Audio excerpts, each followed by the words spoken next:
And we are live. This is Dark Journalist. What a fantastic crowd we have out there in the Ideas Room already. Of course, tonight I am joined by the lovely Olivia. Hi, everybody.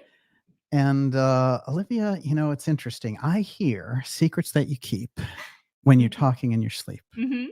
So basically what we have here is an eye for an eye and a spy for a spy, with our special episode tonight covering the antics of the Mellon crew. And this is Dark Journalist's Special X Report, UFO File, Puppetshow, X Protect Games, going deep into UFO whistleblower David Grusch. Our conversation, a lot of the controversy that came out of that, and a lot of the strange activities of Grusch after the fact of our conversation, including this Wall Street CIA Homeland Security soiree, and a number of things that came to light in regard to what's going on there in the background with the Chris Mellon op and what the Mellon crew is up to. So the Mellon team in the focus tonight, of course, Mellon being Christopher Mellon, who's been leading this false CIA disclosure activity, was a former DOD intel official. Now, he was the number 3 guy at the Pentagon for many years under Clinton, under W. Bush, and was involved in that whole scene. And when I went back into his earlier history, found him very closely associated with Defense Secretary William Cohen. And that becomes quite important tonight as we're looking into these things, because it's going to show that Christopher Mellon was part of the Stargate program, which puts him in with all of the kind of remote viewing and UFO people way back there. And we're going to find out also that William Cohen, who was the defense secretary under Clinton, and he was a Republican, actually, but he was deeply involved in UFO activities himself. So this piece with Mellon and Cohen is going to be important. We're also going to find Christopher Mellon as the aide and assistant to John Rockefeller IV, the senator out of West Virginia. And this is going to get interesting as well as we go along, because we're going to find the Mellons and the Rockefellers crisscrossing all the way along this UFO disclosure path. And again, the divergent paths of genuine UFO disclosure for the public. That's UFO file research, which we study on this program on the X series here on the Dark Journalist Show. And then this CIA circus of fake whistleblowers and intel people and this whole thing trying to control the narrative. And that split has been very apparent since 2017. And a New York Times article came out, which, you know, came along and exposed Lou Elizondo, who was supposedly an angry intel person who got out of the government to give everyone the truth. And so we exposed, along with some other people, that he was still in the government and the whole thing was a ruse. But Mellon, Christopher Mellon, is right in the heart of that. And his protege, the person he's got out there that he's dangling the puppet strings on, that is David Grusch. And I don't think that Grusch necessarily sees himself that way, but I'm going to show you and some of the things that we brought to light in relation to Grusch and his attempt at whistleblowing, and then the kind of the pertinent points in a conversation that I had with him, some of which has come to light and some of which hasn't. And, you know, the nature of the conversation was there were some general things that we could talk about and weren't in this kind of privacy, super secret context. And I've kept a number of things from that conversation private, but some things I think would be important to have out there, especially in relation to this. And the funny thing is, the reaction from the Mellon team has been incredible efforts at discrediting. And we're going to see that those guys are on overdrive for anyone who gets near the center of their operation. And the center of that operation is Christopher Mellon, the DOD official who is busy covering up real UFO disclosure, telling whistleblowers, don't go near this guy, don't go near that show, don't go for that interview, and pulling the strings. So much so that when I spoke to Grusch, he told me he was, you know, very apprehensive because of the reprisals from Mellon and the Mellon family. So that's a big deal. And before they drag this guy before Congress again, and we go through the whole charade like we did last summer. We need to know who's pulling his strings, who's back there, and what kind of puppet show is being run with the UFO file. We're going to get into that tonight on this X special report. We're going to go about 90 minutes with you here tonight. And before I go any further, Miss Olivia, you're up. Neva Moore says, love that DJ is going hard on X. Never surrender. Exactly.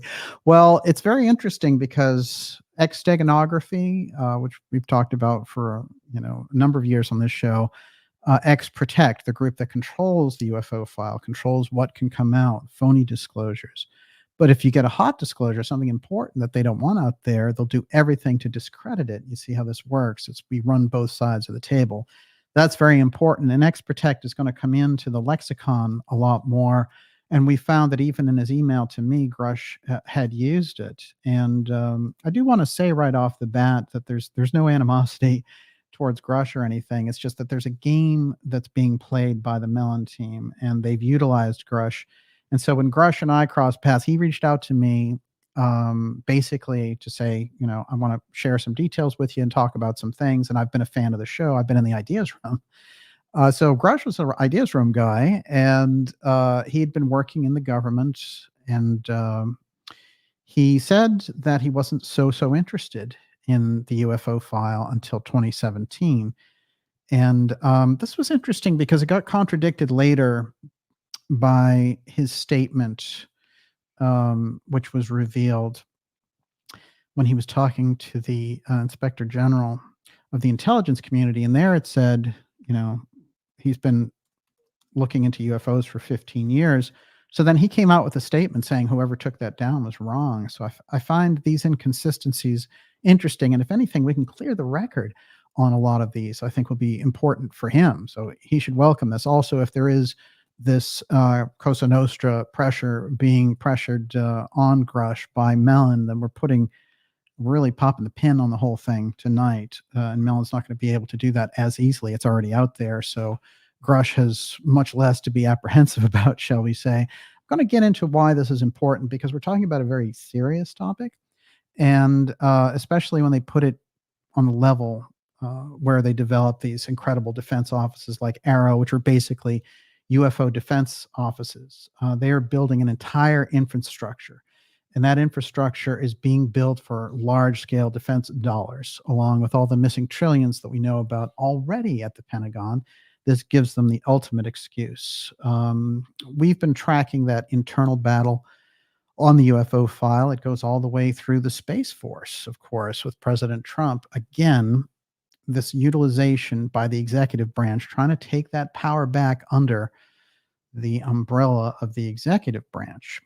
So the presidents have been trying to do that since JFK. And we know JFK's effort ended up in X Protect assassinating him. This is the wing of the intelligence agencies that's deep in there protecting that UFO secret. And so you can see how these things become very important in a certain way, in a certain light. So when we take them before Congress, and we're going to go through some statements of Congress people tonight, along with a very interesting report by the director there of NRO, who retired and went on to some other job in government. But he put out a big op-ed today about what he thought of these whistleblowers coming forward and how he had invited Grusch in on a number of occasions to give all of his facts to this UFO defense office, NRO, and Grusch never came in. When I talked to Grusch, it's funny because Kirkpatrick, who is the director of that, and I'll get into all this in great detail, but when I talked to Grusch specifically, he said, well, I talk to this guy all the time. So somebody's lying there. Kirkpatrick said, I haven't talked to him in 5 years. Grusch said he talks to him all the time. So why would Kirkpatrick lie about Grusch? This is unusual. And, one of them is lying. Maybe it is Kirkpatrick, and he doesn't want it on the record that he's talking to Grusch. So there's a weird game inside of all that there. But what happened with me specifically in the Grusch call, I think is going to be important. I'm going to get to that. Before I get into any of that, I want to mention that we're going to be taking your questions in the second half of tonight's program. So what we'll do is we'll go for about an hour here, and then in the last half hour, we'll take your questions for the special report. And then a couple of quick notes. Next week, we have an exciting interview for you, And then the following Friday, we're going to have the return of the X series. So we'll have all that for you. I also want to remind you to go to Dark Journalist, especially if you're new here, and sign up for the newsletter. That's a free newsletter, and it keeps us in touch. And you're going to find amazing things in relation to fantastic interviews we have coming up there, great X series episodes, fantastic documentary work that we'll have for you, and some very special events. It's all there, and also mark on your calendar February 25th for a very special broadcast. But the newsletter has all that information. So just sign up for the free newsletter at darkjournalist.com. Make sure you go and do it. It takes 10 seconds. Just sign your name in there. Stand up and be counted, because we're under extreme, and I mean extreme censorship. And with this story, it's only going to get worse, right, Miss Olivia? So before I go any further, I'm off to you, Miss Olivia. How's the weather out there? Good. Rummy Bush Pig Adventures says the phone call could have been a setup, DJ. Yeah, I suppose so. The thing is, look, I've always told anyone involved in those UFO operations, even Lou Elizondo and Chris Mellon himself, Bobby Inman, any of those people could all come on this show. And it's interesting, I mentioned Inman there because it got raised through some research that we've done and some other people who have deep knowledge on these subjects, that the whole thing may be reporting back to Inman at the end of the day. So I want to bring Bobby Inman back in as an interesting character in all this, someone who's had very, very deep knowledge inside the government on these matters. And at one point actually came out and said, yeah, we know who's flying inside the craft. Well, really, that's kind of important. So we have a lot of interesting things there. What I want to say is that one thing I think is interesting is that when I was talking to Grusch, he said that there were 2 intelligence agencies that were listening to the call. I don't doubt it for a minute, but you can see, everything is a little bit flipped out in that world. And so what happens is the people, when you talk to them and they're in the field of intelligence, they have a tendency, it's like a built-in habit, that they can no longer, in a way, have a normal conversation back and forth. Everything is kind of strategic. And I think that a guy like Grusch was really doing the best that he could when we talked. The problem is the premise of the conversation, and I'm going to read his email and we're going to have a timeline on this, but the premise of the conversation was that we were going to have a series of conversations, and that he wasn't really related to this Mellon op, and that he was going to, pull away from it and stand up on his own. What happened somewhere in the middle of that is we had that conversation and that understanding in relation to it. He dropped the contact and then showed up doing all the Wall Street billionaire, NSA, FBI, CIA, Homeland Security events. That one in Manhattan, that's a mind blower. And so the Mellon control of the whole thing, that he was telling me, oh, well, I can't come on your show because I'm afraid of Chris Mellon and the blowback and all this kind of stuff. It was, it's just too much. Like, you're going to have to choose, what you're doing. If you're with the op, then have fun with the op. But there is a way, there's a pathway when you're in that delicate situation to stand up and say, you know what, I have my own story. I don't need to be associated with the Intel CIA false disclosure operation. That was the nature of the conversation that we had. So the stuff that happened afterwards and the CIA soiree and all that stuff, I'm not going to have anything to do with anybody who's doing that. So let's get real.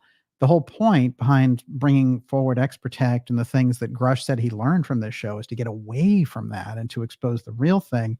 And there he is, playing a fiddle for the wrong audience. So that's how I felt about it. So I felt it was pertinent to put on the record that Mellon was pulling the strings.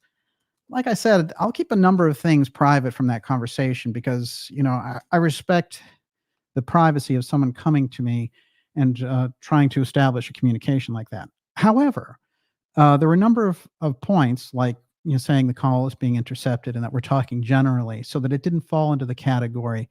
There were times when things were off the record and times when it was just a general conversation. So I'm stressing that when it comes to the Mellon stuff, maybe it's a gray area, but it's important to have out there, and I'm going to actually reflect back Grusch's own statement to Congress when it comes to him putting that on the record. Me putting Mellon on the record as the puppet master maneuvering disclosure is very important for this field. And before we have another charade before Congress and, Corbell in the background, phony, jellyfish balloon, whatever, I want to get to the real thing. And so there's real UFO disclosure. This show, the X series, the Dark Journalist show, has gotten to the core, has been potent in getting to the real thing. And we're not distracted even by fluffy ops and inside secrets or whatever it is, because, we have a number of inside secrets on the whole thing that we've put out, and we're open to getting to the real source truth of it. But, we're not going to hang out like a lot of the research people in the UFO field do and wait for the CIA to throw them, little bits and pieces. That's the wrong approach. We're doing our thing. And part of what we're doing with Grusch tonight, which is, like I said, there's no malice or anything like that. The point is to get him off the hook and not having to be a dancing marionette for Christopher Mellon, this billionaire DOD official with his, Rockefeller connections, his Mellon money, and God knows the kind of deep state connections that this guy has. His version of disclosure is the phony one that we've been seeing run through News Nation and all these things, and I've been at war with that thing since 2017.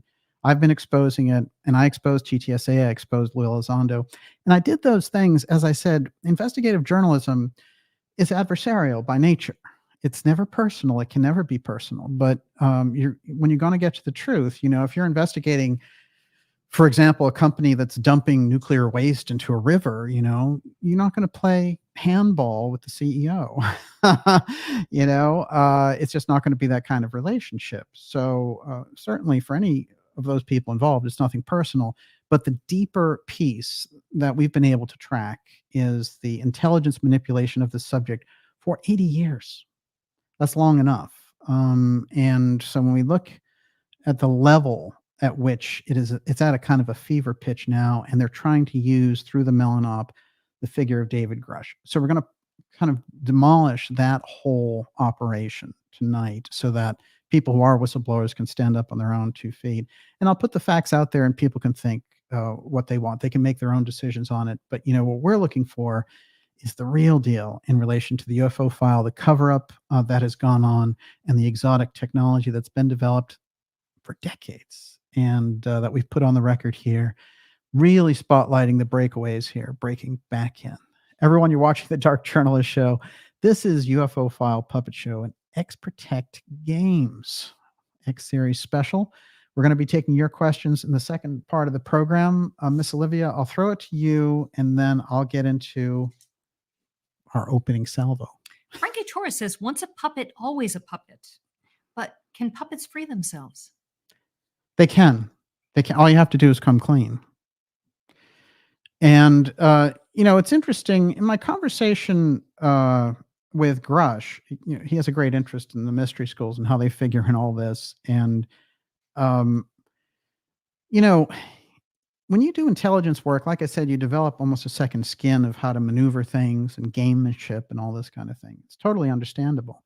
But when you put yourself out there saying that you're being honest in relation to certain things and you're under oath and protecting the Constitution and all this kind of stuff, then playing games in the background with Mellon and Lou and the lying crew that's been lying to the public since 2017, that's not the way to do it. And you can't play both sides at the end of the day. It doesn't work. So, I'm not saying that I'm somebody who has a higher moral nature than David Grusch. That's not what I'm saying. What I'm saying is fundamentally, when you're in the truth-telling business and you can't tell the truth, you get out of the business. So are you going to tell the truth? And the truth is that Christopher Mellon's been manipulating who you can talk to in the UFO field. That's a huge earthquake. And so that's what I'm putting on the record tonight. And I think it's significant in a number of different ways, because there's been a whole kind of false UFO disclosure movement that's been going on. And, that includes the whole Grusch piece that came out, which was, Mellon massaged, Mellon created. And that's not to say he didn't have his own experience as well, but this is the person who was grooming in the background. And I'm going to point out that in his own conversation with me, he told me that Elizondo managed him for a while and attempted to kind of keep that going and wanted to basically be his handler. So that's who we're talking about. It's Mellon, it's Lou. These are all the familiar people to the people who've been paying attention. And for the rest of the people kind of going over the waterfall with it, we're just not going over the waterfall. And I think the field is important. It's been decimated and made into a commercial circus by the CIA because that's good for them. But it can be really brought back. And if you have the kind of what I call deep state investigatory level, and you're aiming that at the UFO field, we're going to get very far indeed. And that's what we're doing on this program. Okay. With no further ado, I'm going to hop into some of the key quotes from my conversation. I want to point out that when it comes to Grusch, his certainly his positions in the NRO, which is a super secret organization, National Reconnaissance Office, set up under JFK and kept off the record for 30 years. We have to be also aware that there may be indeed organizations that are, were created and are operating now without our knowledge at all. Because if they could keep that off the record for 30 years, well, they might have a whole UFO defense network, grid, everything else going on. And that could be where these missing trillions are going. Now, very openly, they're talking about the secret space programs in the news. And I'm going to show some of those headlines as well. But you can see a lot of the things that we've been covering now.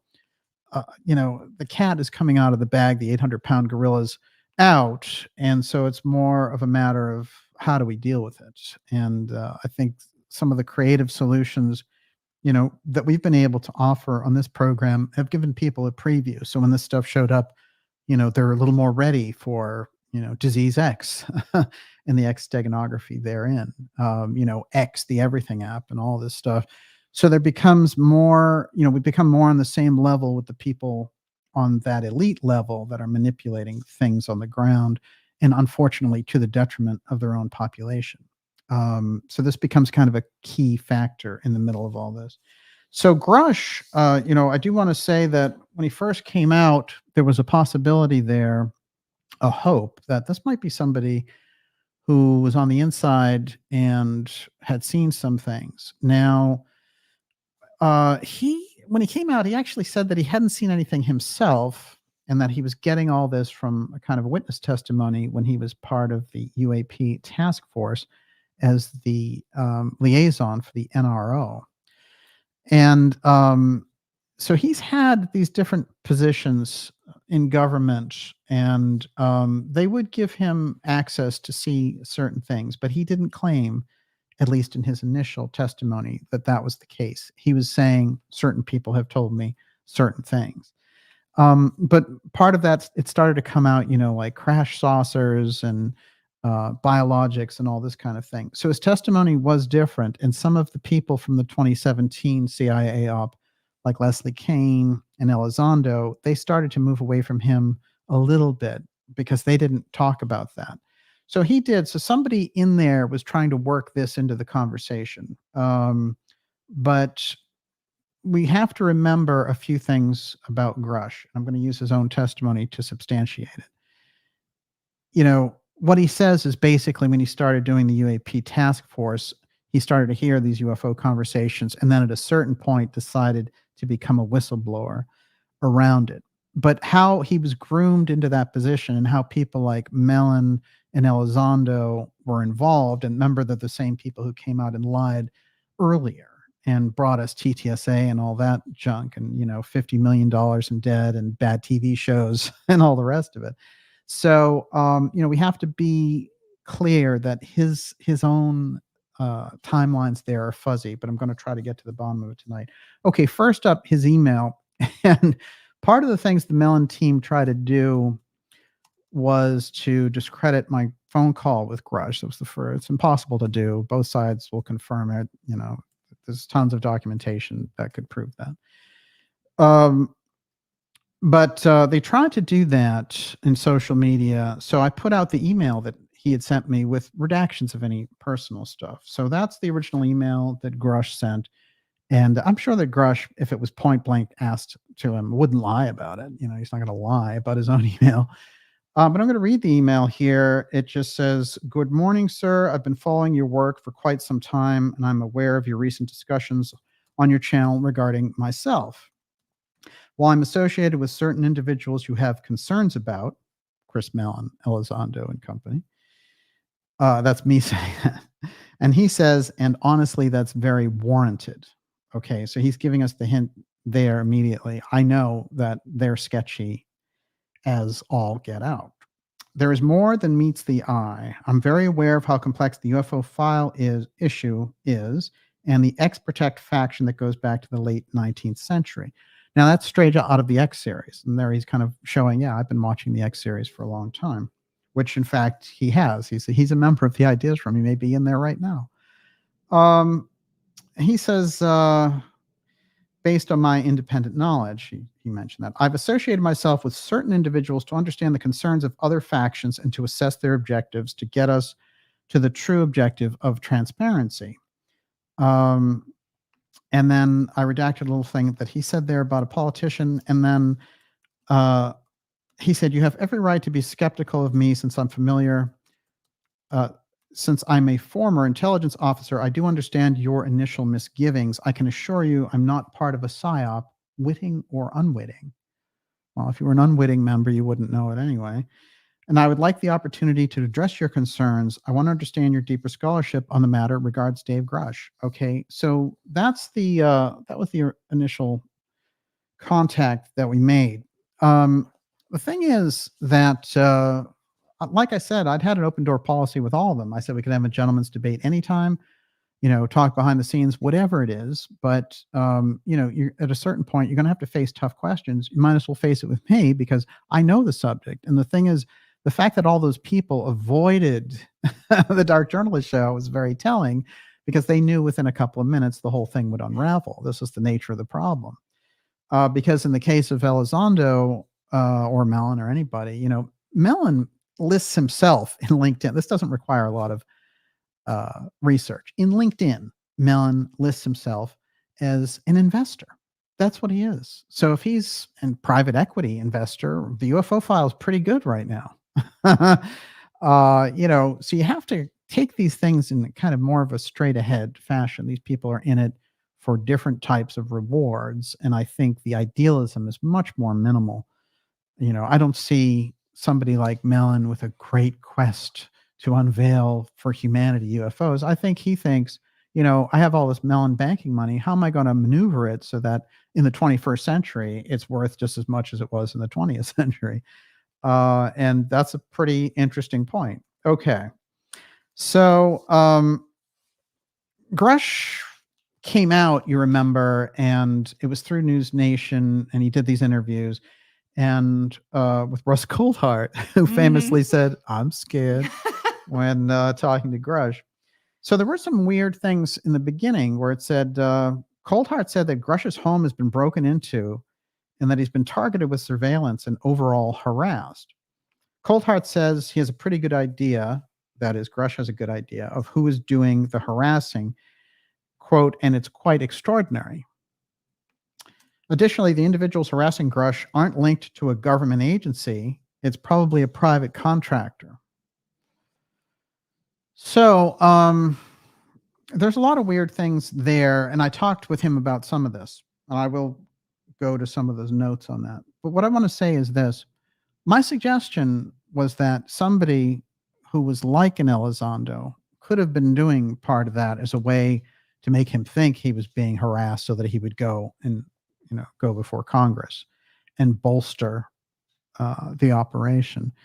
So, it's a thought. Was he really being harassed for the things that he hadn't even let out yet? I don't know. But in any case, I tend to, when somebody says they're being harassed, I tend to believe them. So That's where I was on that one. So what happened going forward? Well, actually, I'm going to go backward for a moment, which is during his testimony, he revealed that his lawyer was Charles McCullough, who used to be the intelligence community inspector general. Now, this guy is a deep, deep, deep stater and was associated with writing the Patriot Act. Not the kind of guy you would think would want UFO transparency by any stretch of the imagination. That's a shot of Grusch, and that is his lawyer, McCullough, behind him. This is a very unusual look for someone who's into transparency. However, because of the high level nature of him being the former intelligence community inspector general, that is top spook, then the idea is maybe Grusch felt there's a certain amount of protection in that. What it looked to me like was that Mellon was positioning his old friends who had written, the Patriot Act and kind of got us into this situation of continuity of government, that this whole thing was being arranged now for the UFO file. It was one of those signs that the emergency powers UFO emergency, the UFO threat, was being invoked. One of the things that Elizondo and Nolan and all these other people liked to invoke when they were talking, and TTSA loved this, and the media loved it for a while, was the UFO threat. It was threat this, threat that. There's a threat in the skies. We need a UFO office, and let the profits from Lockheed Martin and Northrop Grumman roll on. So we have to be aware that a lot of this is motivated by the same defense contractors who have us shooting 8 different ways in Ukraine and want to get us involved in a major war in the Middle East. So we have to keep that in mind as we get along here, that these are the exact same characters. By the way, the same lineage of characters who were involved 60 years back, that go back to the big blowout in the government with the assassination of President Kennedy up against, again, the military-industrial complex. That thing never changed because they never got dethroned. Kennedy did. So, we've just been living with it, and they've been growing and growing and growing. And I can show you those budgets. I can show you the charts for budgets when they should have gone down substantially after the Cold War. They went through the roof. Doesn't make any sense at all. The so-called peace dividend was supposed to guarantee that we would have all kinds of money because we didn't have to fight that Cold War anymore. None of that happened. And the defense contractors became wealthier and wealthier, and the government would open up more and more repressive militaristic organizations like Homeland Security, which is fetching not just 50,000, 100,000 employees, 250,000. That's 250,000 people for an organization that didn't even exist in 2001. So, we have to kind of take this for what it is, which is it's an entire growth inspiration for a police state action globally. And then they're moving that same motion into space. And the more they think about it, they can go to Mars and do the same thing. So, they're exponentially on this weird fascist fantasy, and the UFO piece really lets them do that. Now, as much as they will manipulate our perceptions around UFOs, it doesn't mean that the UFO experience or the UFO file isn't real. It's very, very real. It's just that what they're telling us about it after denying it for 8 decades, the things that they're starting to share about it now just ain't so. And that's the nature of the problem with what we're seeing here. But one of the key figures in all this is Chris Mellon. And so I just want to give a quick timeline in relation to Grusch. So Grusch gets in touch with me. I have this very pleasant conversation.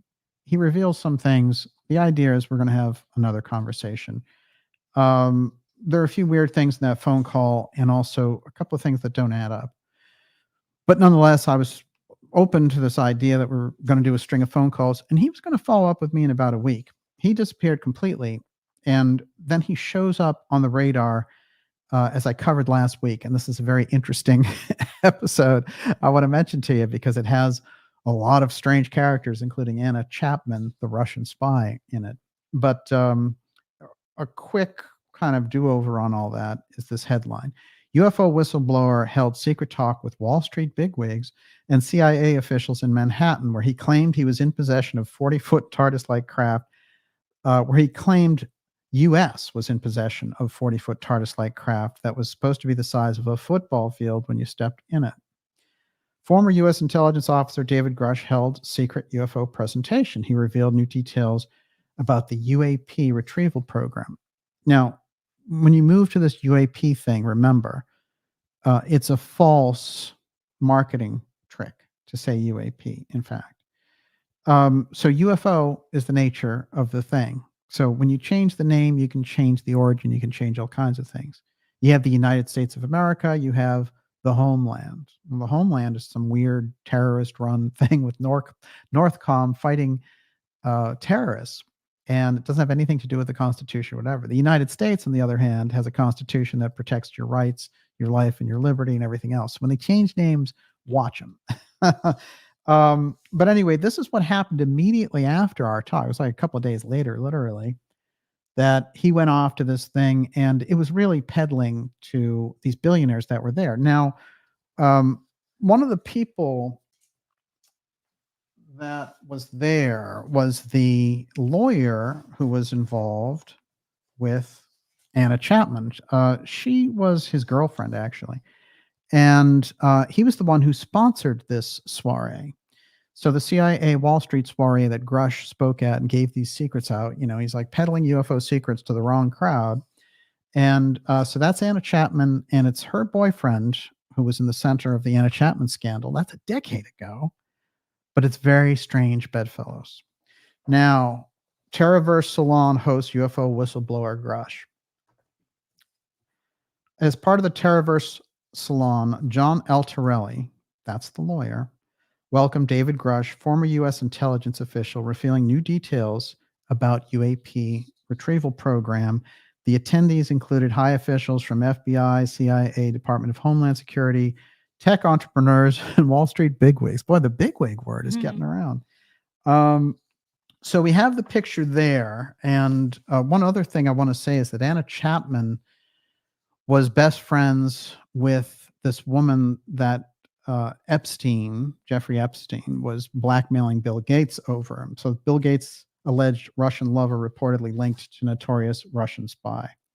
All of that is wrapped in the background of this story through the figure of John Altarelli, who sponsored the Wall Street Manhattan soiree for billionaires and CIA officials, where David Grusch showed up like a puppy dog with UFO secrets. Okay, so that's what happened there. He got in touch. We had a call. There was lots of promise in the whole thing about, him sort of opening up about this whole thing and getting away from the Mellon crowd. And he goes into the heart of the whole thing. So at that point, our contact went off the rails, and then I noticed a few unusual things that needed to be brought out. So that's what I did, and tonight I'm going to fulfill the rest of that process by crisscrossing things that he's put on the record versus things that he had to say with me, including the fact that the Mellon team and Christopher Mellon were controlling who he could talk to publicly, which I think is an absolute scandal. Right in the heart of all this, especially when the person that they were trying to block was me. Everyone, you're watching the Dark Journalist Show. This is X Series Special Report, UFO File, Puppet Show, X Protect Games starring Christopher Mellon. We're going to be taking your questions here shortly because we're doing a short condensed report tonight, and we'll go as long as we can before I see anything else. Miss Olivia, you're up. Joseph Tugas says the mind control of linguistics and semantics. Control the language and you control the conversation. And the Philip K. Dick Film Festival says need a flow chart to connect all these shady characters. Oh boy, that's really true. Well, what's interesting is what you can think of is Christopher Mellon is, he's the Department of Defense intel official for 3 decades. And he's, one of the members of the Mellon banking family. And he's the cousin of John Warner IV, who comes on this program, whose mom was the heiress for the Mellon banking fortune. So, and John Warner has called out the op on the side of his cousin and what he's been running. And we've run those programs. John came public on this show and really got into some incredible details, put some great things on the record in 2021. And we just did a show with him around that we ran for New Year's Eve. So he's very engaged in this whole thing. And it's interesting because I grabbed one of his quotes that he put up as a comment on all this. And I liked this because it went back to Inman, which is where I went mentally myself about this. But I'll get into that. I want to read some of Mellon's bio just to keep us on the kind of officially correct page. Christopher Mellon spent nearly 20 years in federal government serving in various national security positions. He served on a small committee that provided oversight of all Defense Department Special Access Program, including visits for oversight to Area 51. He became, in fact, what they call the mayor of Area 51. Isn't that interesting? Wow. Now, Richard Bissell, who is an old-time space spook in the Kennedy administration who got canned, is deeply involved in the cover-up of the Robertson panel and Blue Book and the whole thing. He was also known as the mayor of Area 51. So for me, Mellon became the kind of the heir of this mayor of Area 51. His positions during the Clinton and Bush administration involved high clearance. Chris is the recipient of numerous awards, including the NRO National Reconnaissance Office Gold Medal. Now, this is interesting because Grusch came through that office, so it gives them something tremendously in common. And it's interesting in my conversation, with Grusch, he did not give me the background level that he should have when we were talking about Mellon, including the fact that he was COO, which I knew, of Mellon's foundation, the Soul Foundation, meaning, I can't just get away from this guy. I'd have to quit. So there were some things there that could have been, let's say, a little more straightforward. Here's my relationship to Chris Mellon. Instead, he said, well, just because he's a billionaire doesn't mean that he owns me. I grew up on food stamps. So that wasn't such a good exchange because it said to me that, you're not talking about your relationship with Mellon on the level. He had apprehension, I think, about that, and maybe for good reason. But what happened later when we were talking about this, and we were talking about him coming on the show, there were these big sighs about how Mellon would feel about it, and how the Mellon banking family would get really ticked off, and that he didn't want to, hit up that bee's hive, basically. So this, guy who was supposed to take down the UFO secret and take on, the deep staters and X-Protect and everybody, is afraid to come on the Dark Journalist show because of Chris Mellon. So that didn't add up, and it does not add up. Maybe Grusch can explain it, but for me, it just sounds like somebody is pulling your strings. There's a puppeteer back there. But in a weird way, Grusch, in his responses to this, helped me to understand Mellon's influence even more, because by talking with John Warner and by investigating the Mellon background and Chris Mellon's background in particular, and seeing him involved with Area 51 and these other pieces, I came to understand the influence.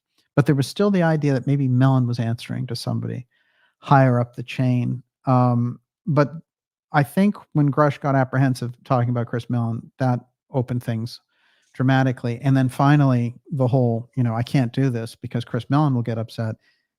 That tells you everything you need to know. But we're going to go even further.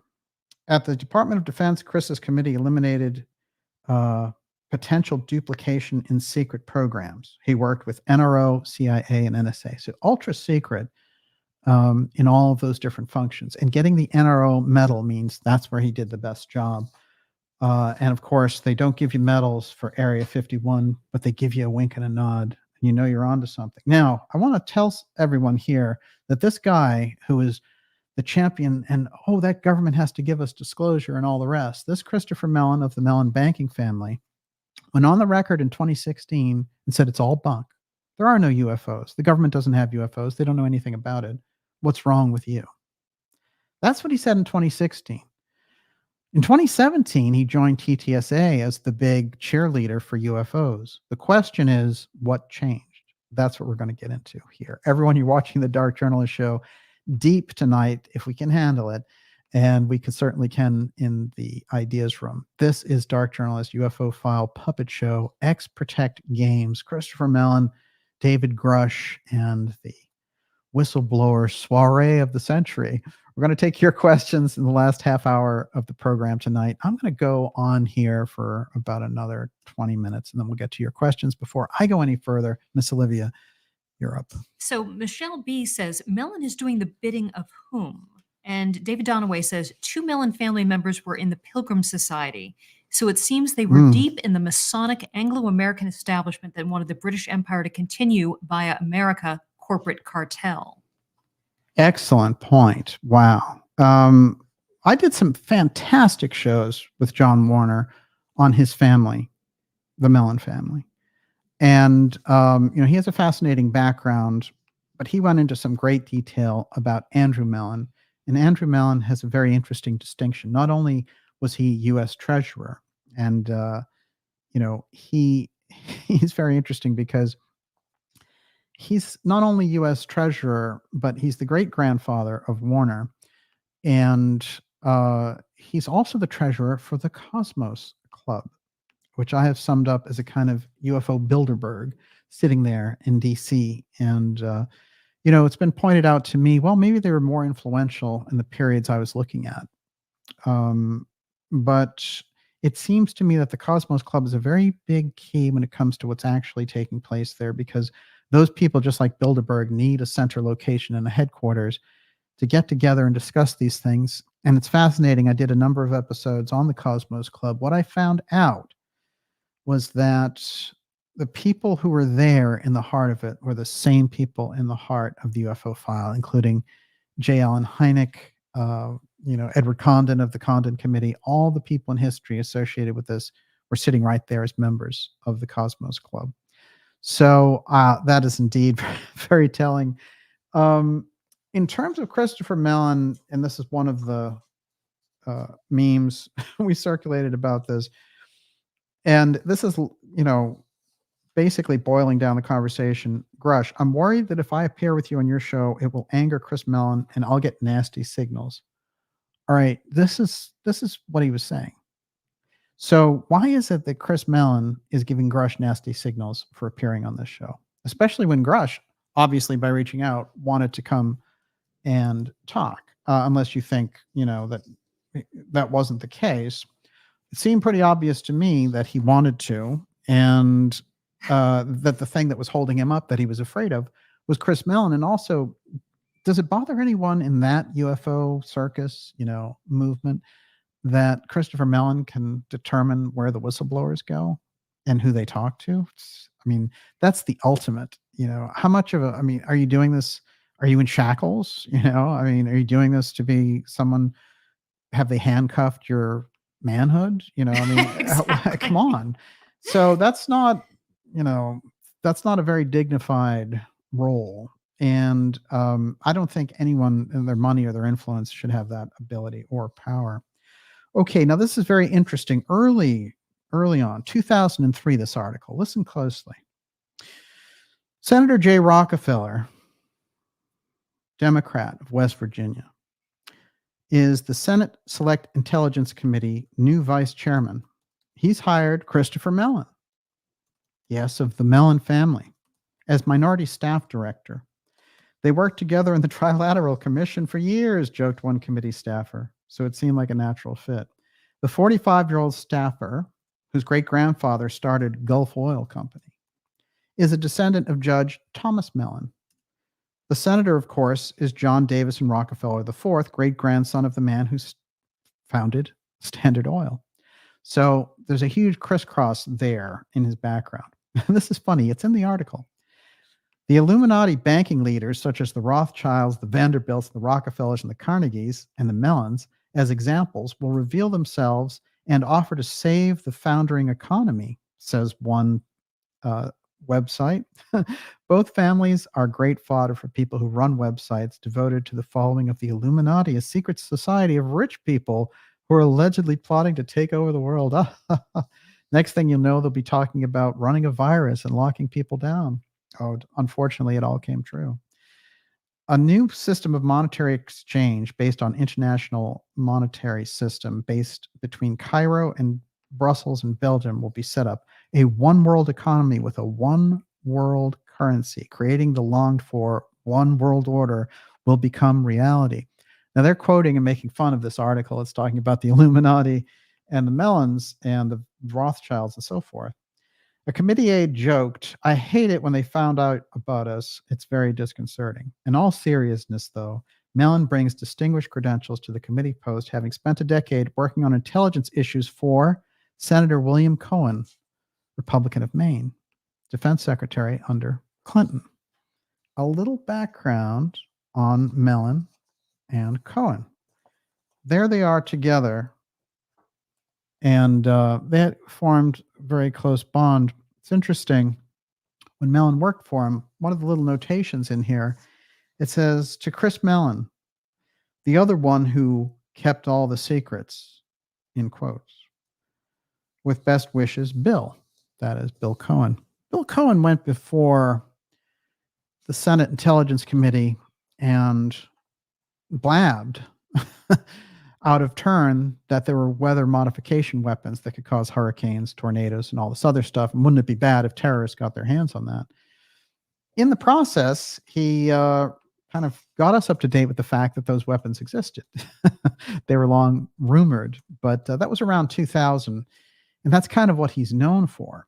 Now, it's interesting because what's lesser known is that he was very deep involved with the whole UFO secrecy aspect, bringing it forward, and also with Project Stargate, the remote viewing program that the government ran, which included some people very deeply involved and interested in the UFO file. Everyone, you're watching the Dark Journalist Show. This is UFO File Puppet Show, X-Protected Games. We're going deep tonight into Christopher Mellon and the UFO Puppet Show of David Grusch before Congress, the UFO whistleblower with who knows what kind of intentions, maybe even good intentions, but got wrapped up in the CIA burrito of false disclosure.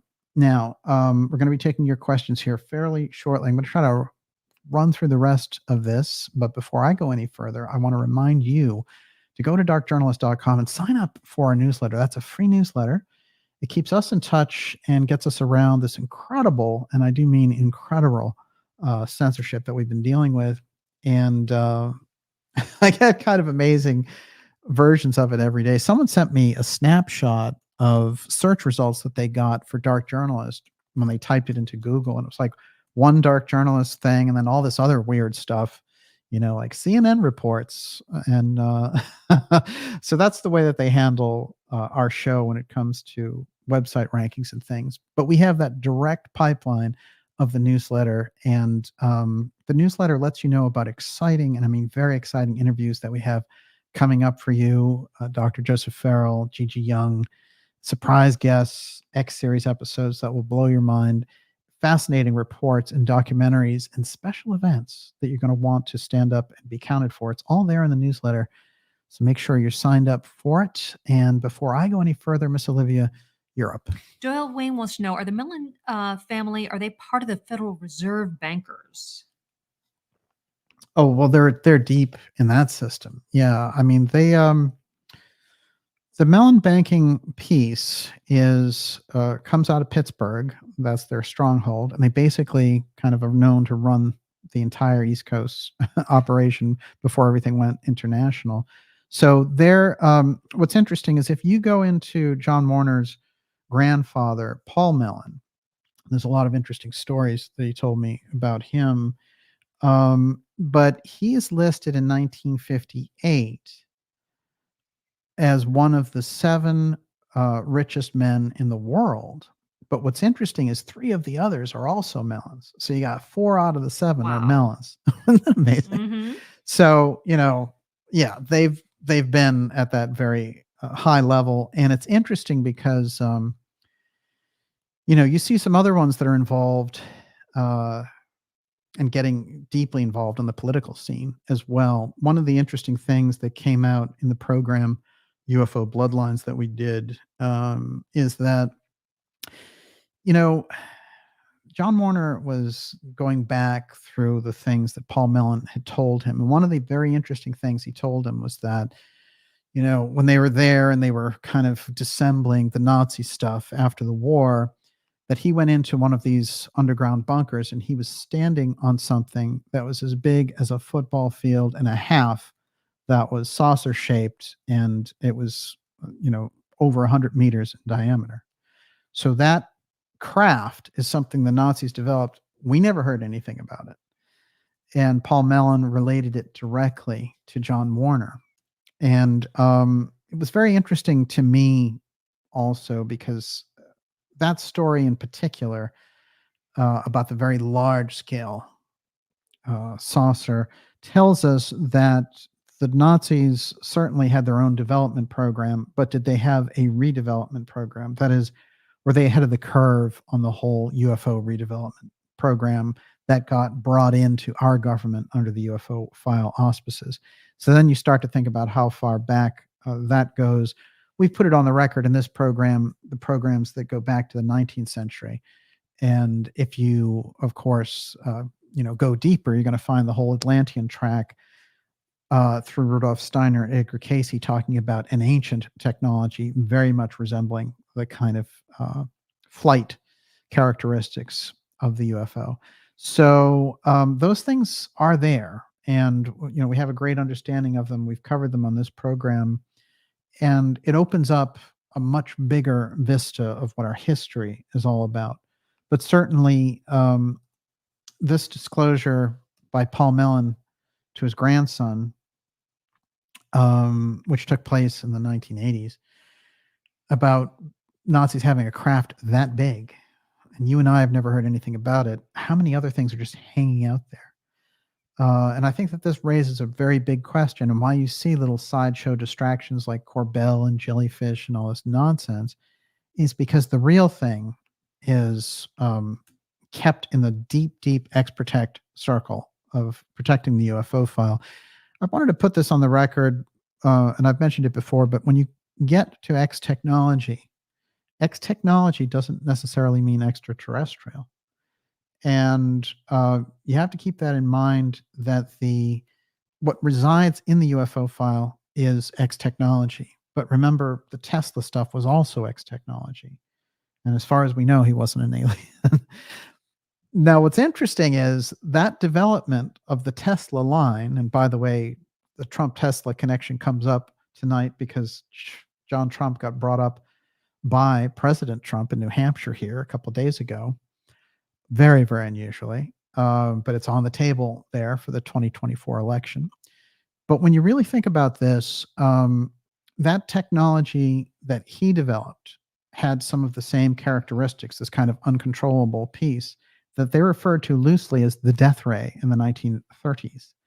Now, when you look at this and you see what happens during the UFO experience, there's a whole apotheum swirl of effects that happen. That is, a reality distortion field appears, time stops, people flow through objects, animals disappear, all kinds of bizarre things take place. That's apotheum. That's the same effect that they're studying deep, deep inside the UFO file. And they have something in common, the Tesla technology, and what I would say is kind of like the mystery school technology. In fact, that technology and UFO sightings have this in common. And somewhere somebody was like, hey, this acts like this. And this is the nature of the crisscross that took place and why the UFO file became so secret. A lot of people have thought, they didn't want to tell everyone that there were aliens because that would blow up everybody's religion or whatever. that only accounts, I think, for a small part of the kind of lethal secrecy that you see these groups doing. No, certainly it's the effect and the advantage of the technology that makes them act in this fashion. And I think those repercussions do ricochet in all sorts of different programs. And I think the secrecy is withheld. It's interesting. There were people, if you go back and look in history, like Donald Kehoe and others, who are right at the apex of this thing. They knew at that time, they thought it's the Air Force that's covering everything up. And they had been in the Air Force. And in the case of Kehoe, he had flown everywhere with Lindbergh, and they'd seen UFOs everywhere because he was really one of the first people up there. So, we have all these accounts in that period. So when you get around to looking at people like Kehoe taking on the system, you'll see references in there to the silence group. And the silence group, would go after people like Thomas Townsend Brown, who was very vocal, one of these very deep scientists for the government working on some of the most secret aspects. But he developed, NICAP, this whole UFO group. They didn't want anything like that coming out. So one of the things that T.T. Brown's daughter told me is that when they would threaten him around doing these things, he would take his family and they would go to Eleuthera Island in the hot zone, and they would be surrounded by kind of machine gun security for a little while until things cooled down and X-Protect went away. So the silence group that Kehoe is getting at is the same piece. What I'm going to read from tonight is a little passage from John Keel in his Mothman prophecy book, but Keel got very close to X-Protect as well, and especially the astral involvement of X-Protect and the whole Men in Black piece, which became this kind of popularized token of the whole UFO research world, but in fact, very literal cases over and over again. That whole piece brings us right into the X-Protect group, which holds at the very deepest level the highest secrecy around the UFO file. This is a major problem because when you try to play at disclosure with Congress and the UFO file and the UFO Defense Office and all this kind of stuff, looming in the background is this thing. And so, I think when you get deep on it, once you know that this group exists and they operate in this super secret function, then you start to look in between that corridor of where the UFO file development programs went after the 50s.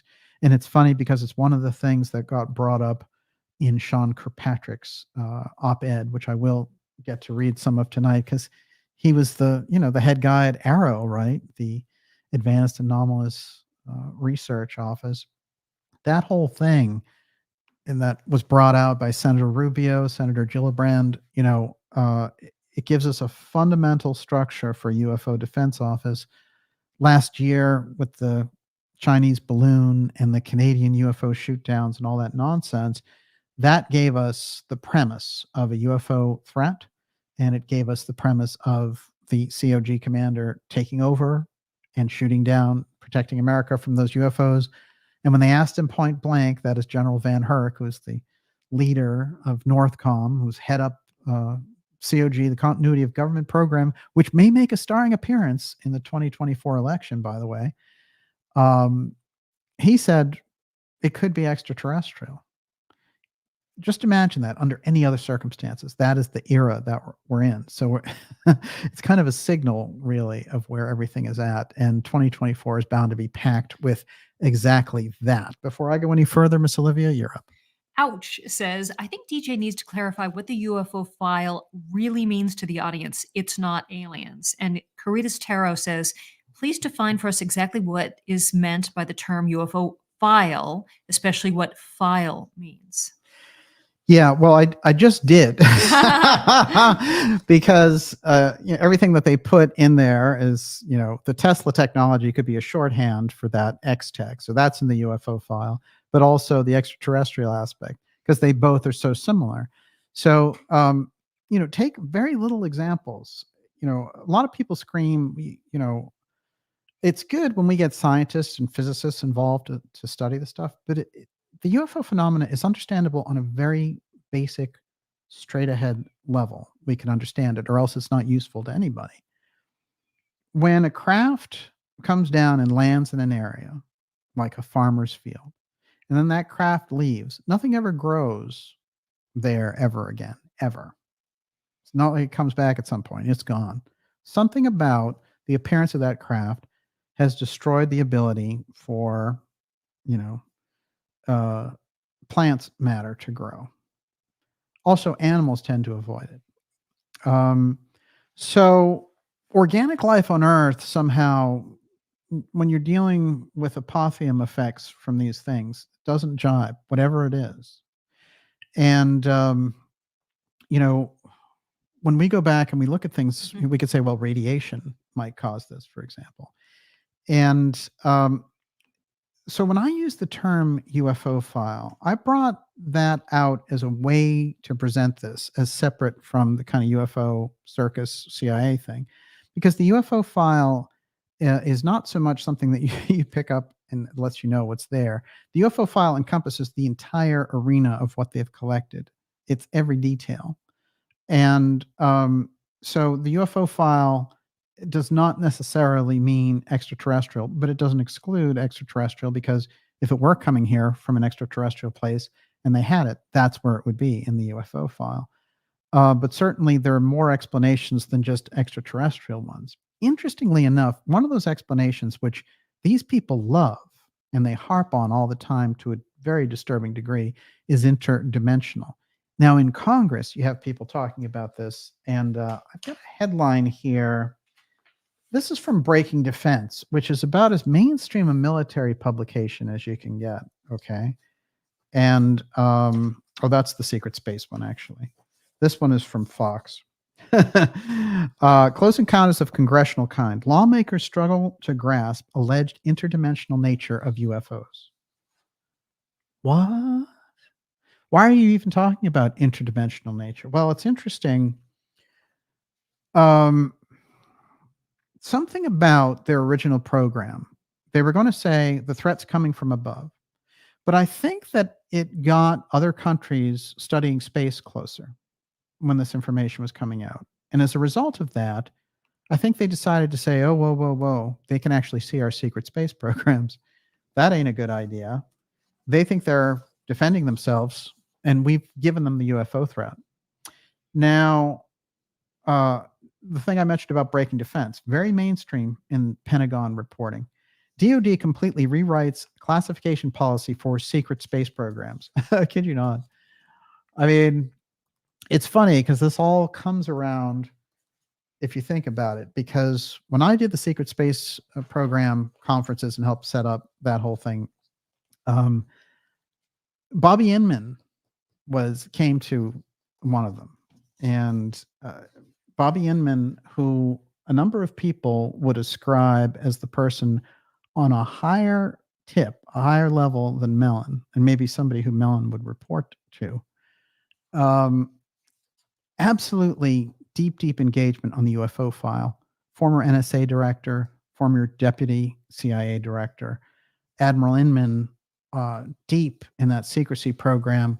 And of course, the famous photo of him giving George Ioannidis this career accomplishment medal, and Ioannidis being the person who set up the Oswald psychological operation, who nobody even knew who Ioannidis was until the former Washington Post columnist Jefferson Morley discovered this guy. And then we discovered he was also the person who was in charge of all the 70s committees around the Kennedy stuff to make sure they never got near the UFO aspect involved in all this. Inman was right in the heart of all that. Now, he's in his 90s now. My suggestion, because remember, he tried in the late 80s to put some things on the record with some researchers, like Timothy Good, for example, saying, yes, we do know who's operating those craft. But then he shut down rather dramatically. And he has resurfaced. A few UFO people have interviewed him, and he's been totally, shut down in relation to talking about UFOs. But this guy, under oath, that would be a real UFO hearing. I'd actually show up for that one, as opposed to the kind of circus now that they have of Tim Burchett going like, whoa, you mean them really UFOs out there? Wow. And Burchett and Luna, that's a very kind of interesting sideshow. None of these people in Congress or the Senate have explained at all why they are so interested in UFOs all of a sudden. Somebody in the back room is saying the UFO wave is coming in, the breakaways are breaking back in with the technology, the industrial train is coming in, make sure you're a part of it. That's why you see Rubio and Gillibrand, Republicans and Democrats, getting together and making UFO defense offices. And that's why you see Mellon involved on the level that he is. Okay, a couple of things. The statement that Grusch gave before Congress, and then I'm going to read my notes from my conversation with him, which was going to turn into an interview, but without that, I'm just going to have to put some of our notes out there. My name is David Charles Grusch. I was an intelligence officer for 14 years, both in the Air Force at the rank of major and at the National Geospatial Intelligence Agency. And then he goes on that he was his agency's co-lead in the Unidentified Anomalous Phenomenon and Transmedium Object Analysis UAP Task Force, and eventually the All-Domain Anomaly Resolution Office, ARROW. I became a whistleblower through and he mentions this PPD 19 urgent concern filing with the intelligence community through the Inspector General. Now, what's interesting is a lot of people who are kind of pro-Grusch have said, aha, the Inspector General took him on because they believed him about UFOs. No, they just believed, they take everything seriously when somebody on the inside says they're getting flack from some other agency and they elect to investigate their claims. It has nothing to do with whether it's about UFOs or not. So that's one of those weird things that Corbell is like, yeah, man, the ICIG took him on because they know it's the real thing. They know that he's talking about UFOs. So all that muck that people like Knapp and Corbell is total BS. They're lying through their teeth when they say it. And they know that too. But they know that that's what gets them on Fox and all the rest. Okay. My testimony is based on information I've been given by individuals in a long-standing track record of track record of legitimacy and service to this country. I've taken every step I can to corroborate the evidence over a period, and I'm moving down through here. I'm driven by a commitment to truth and transparency rooted in our inherent duty to uphold the United States Constitution and protect the American people. In the United States Air Force, in my NRO reservist capacity, I was a member of the UAP Task Force. In 2019, the UAP Task Force director asked me to identify all special access programs and controlled access programs to satisfy our congressionally mandated mission. Now, I have suffered retaliation for my decision, but I'm hopeful that my actions will ultimately lead to positive outcome and increased transparency. So he said, I made the decision based on the data to report this information to my superiors. And then this is where we got into this situation. Now, he says, it is with a heavy heart and determined spirit that I stand under oath before you today, having made the decision based on the data I collected and reported to provide the information to the committee. I am driven by this duty to a conviction to expose what I viewed as a grave congressional oversight issue. This endeavor was not born out of malice or dissatisfaction. And he goes on to say he wants to uphold the Constitution. Now, if Mellon is directing who you can talk to, I would say that's actually, given what you're saying here, a violation of the Constitution. So you're going to have to look at yourself if you're Grusch the whistleblower and say, oh, this guy over here is controlling disclosure. He's controlling me and what I can say. Maybe, I should throw this out. So if this was true, if the statement that he gave before Congress was, I did all this because I'm an upstanding guy who wants real transparency, but then he comes out of that and Chris Mellon directs him where he can go. And then we find out that Chris Mellon massaged the whole thing in the beginning. And some of the things that he said to me about Elizondo managing him early on, none of that holds with the congressional testimony. So, it seems like that's where the real paradox is in all of this and the contradiction, which is that Grusch is grandstanding that he's following the Constitution and all the rest, but he's a puppet for Christopher Mellon. So, you're going to have to choose to be one or the other. Either you follow the Constitution and you're a free person who can do what you want, or you're Chris Mellon's puppet. I think it's pretty obvious. So, in that spirit of following the Constitution and getting to the transparency that Grusch is talking about here, I'm going to get to some notes about our conversation and get those to you. They've never been heard anywhere. And I want to put these on the record because they go right to the heart of what we're talking about here with Chris Mellon's marionette playing puppeteer show of false CIA UFO disclosure versus the real thing, which we can get to and is important to get to. Everyone, you're watching the Dark Journalist show, the UFO file puppet show and X Protect games. Christopher Mellon, David Grusch, and the whole CIA sideshow. We're going to be taking your questions here very shortly. I'm going to read these notes. We'll go right to it. Before I do, Miss Olivia, you're up. Ratboy Genius says, since Mellon has taken it upon himself to control the disclosure narrative every step of the way, it's no mystery why he wouldn't want his people on DJ's show. Yeah. Ouch says, so he's not a whistleblower, he's controlled, which means he's useless. And Amarillo Gunrunner says, DJ, UFO disclosure, what do you really think it's for? Control or tax dollars? Well, there's a lot of things. Look, there are a lot of unusual things related to UFO disclosure. There's no question about it. I never said it was an easy process. The problem is a very small group is in possession of very dangerous technology, and they're operating under a separate science. And as a result of that secret system, which operates as part of the continuity of government program on one hand, and with a secret space operation on the other. In the middle of that is this UFO file, which was within the grasp of the executive branch at a certain point. And it's President Kennedy who is writing letters to the Air Force in 1958. I've shown this on the program before. And he's saying, look, what's going on? Why aren't we getting the real records? Like, what is it that you're holding back? And he gets almost furious responses from these people who are like, Senator, we're not holding anything back, and I object to the language, and blah, blah, blah. That's Kennedy 1958. It's before he assumes the presidency. Senator Kennedy is already very well informed on the UFO file, and we've gone through the piece relating to Kennedy and Forrestal in my Blue Enigma special, which I highly recommend. One of the things you have to remember when it gets to Kennedy is the last place in government where the Central Intelligence Agency's power is challenged. So their complete dominance over the culture since, and remember that agency really, it's their position as part of the deep state that Professor Peter Dale Scott gave us that helps us to understand the levels of power. So the connection of the Central Intelligence Agency through Sullivan and Cromwell, which is where it was formed, and by the lawyer Alan Dulles,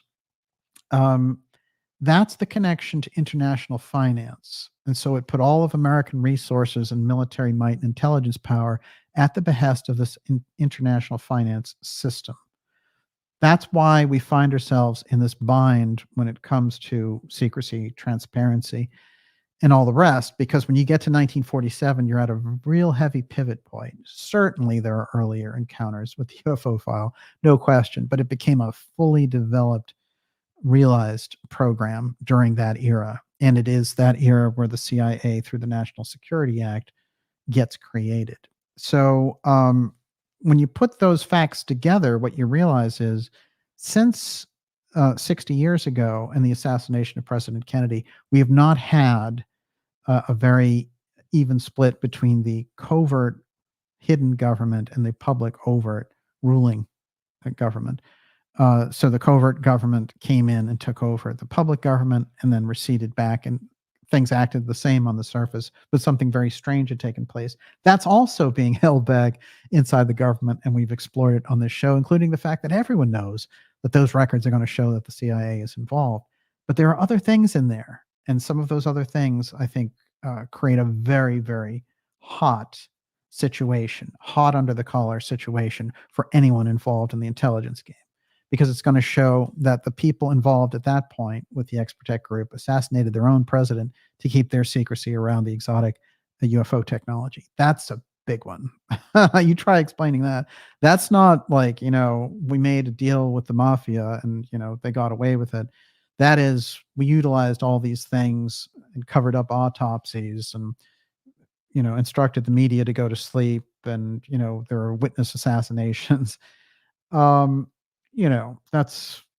is a whole reform in government. So it is interesting, just as an aside, out there on the campaign trail, just before, it was during Iowa, actually, it was the night when Trump won huge. But just before that, Vivek gave a speech, and he starts talking all about transparency around the UFO file. This was a very interesting speech. And it was the kind of speech that I want to hear from Bobby Kennedy and Trump. But interestingly enough, it was Vivek who got there first with it. He drops out of the race and shows up promoting Trump in New Hampshire, which is great. That's good that he's on board. But then Trump that night starts talking about Uncle John and how Uncle John had the longest, he had the longest career at MIT. And the things about Uncle John that are so important that we've covered on this program was his access to the UFO file and his access to the he's kind of a double threat, because there he is, the protege of Vannevar Bush on one hand, who controls the UFO file, and on the other hand, Vannevar Bush sends him in to study the Tesla papers when Tesla dies in 1943. So he has both of those as a signature and goes on to very, very secret work in the government dealing with space and microwaves, and the DeGraff devices and all these types of things. So Trump putting it in there in the center of his campaign, Uncle John. There's no reason for it to be there. You might mention him once in a while, but whenever things get hot with Trump, watch out. Uncle John shows up. For me, that's direct messaging by President Trump saying, I'm still have access to it and I will use it. I still have access to that information and don't forget it. Basically, it's still a part of this campaign. For me, this gets to a very interesting core aspect of what we're looking at in terms of why you had to peel the establishment off the ceiling when dealing with President Trump. It doesn't make sense from an oppositional level. And I've watched some of the dirtiest back and forths and rivalries, all the way back to Kennedy and Nixon. No one's ever seen anything like the opposition to President Trump. And some people can, take him or leave him. That's fine. But we have to admit that the opposition has been on a very different level. Well, the problem is that deep state, when they sit across the power table, they're looking at someone who has the same level of information about certain things that they do. And that's a very big problem for them. They don't want that kind of competition. So Uncle John is Trump's little signature to let them know, this is what we're talking about. And I think the fact that he brought him up as soon as Vivek joined him up there and Vivek was spouting his head off about the UFO file, why not? It should be right in the heart of the 2024 campaign. And people like Kennedy, who have the direct family connection, leaving it out, it's a great oversight, a tremendous oversight, which might actually make that campaign seem a lot less transparent than it should be. And that was Trump with his big victory in Iowa. There he is speaking in New Hampshire, headed to a large victory in the primary there that they try to make sure didn't happen. And, they'd rather see the guy in jail. So think of that what you will, but I think it's very, very telling. Everyone, you're watching the Dark Journalist Show. The Grusch notes are coming up next, and then your questions. This is UFO File Puppet Show, X-Protect Games. Whew, the puppet activity is going deep here tonight. Miss Olivia, you're up. Cece, did JFK get his interest from his father? Why space and UFOs as senator? And Scruples 4444, do you think that Uncle John has/had copies of the Tesla files Trump can use to avoid getting, quote, taken care of? I think that Trump's uncle shared UFO file information and Tesla secret information with his nephew. They were close, and some of the hints of that is that Trump will say, you know, Uncle John told me all kinds of things. He told me about nuclear before nuclear, you know. The fact that he's already relating that Uncle John was sharing secrets, and then if you go into Uncle John, we've brought him forward as a pivotal figure in history. He was really hanging out there before we brought him forward, and it was funny because I still remember this conversation I had when we had put out an episode called Tesla, Trump, and the Time Capsule, which is still the top episode for the X series. And the History Channel got in touch with me, and they were all, you know, we really need to talk to you. This is breakthrough, you know. And so they, you know, they vacuumed up my brain cells for about 3 hours in this conversation. And then they ran their own really bad version of the Tesla files, is what they called the show. And, you know, they screwed up so many things, and they lost the plot about John Trump completely. And what they wanted to do, you know, was have a lot of those television moments, as the History Channel will do. And it was like, oh, does that mean his uncle knew about Tesla? You know, and they'd have the faces looking back and forth.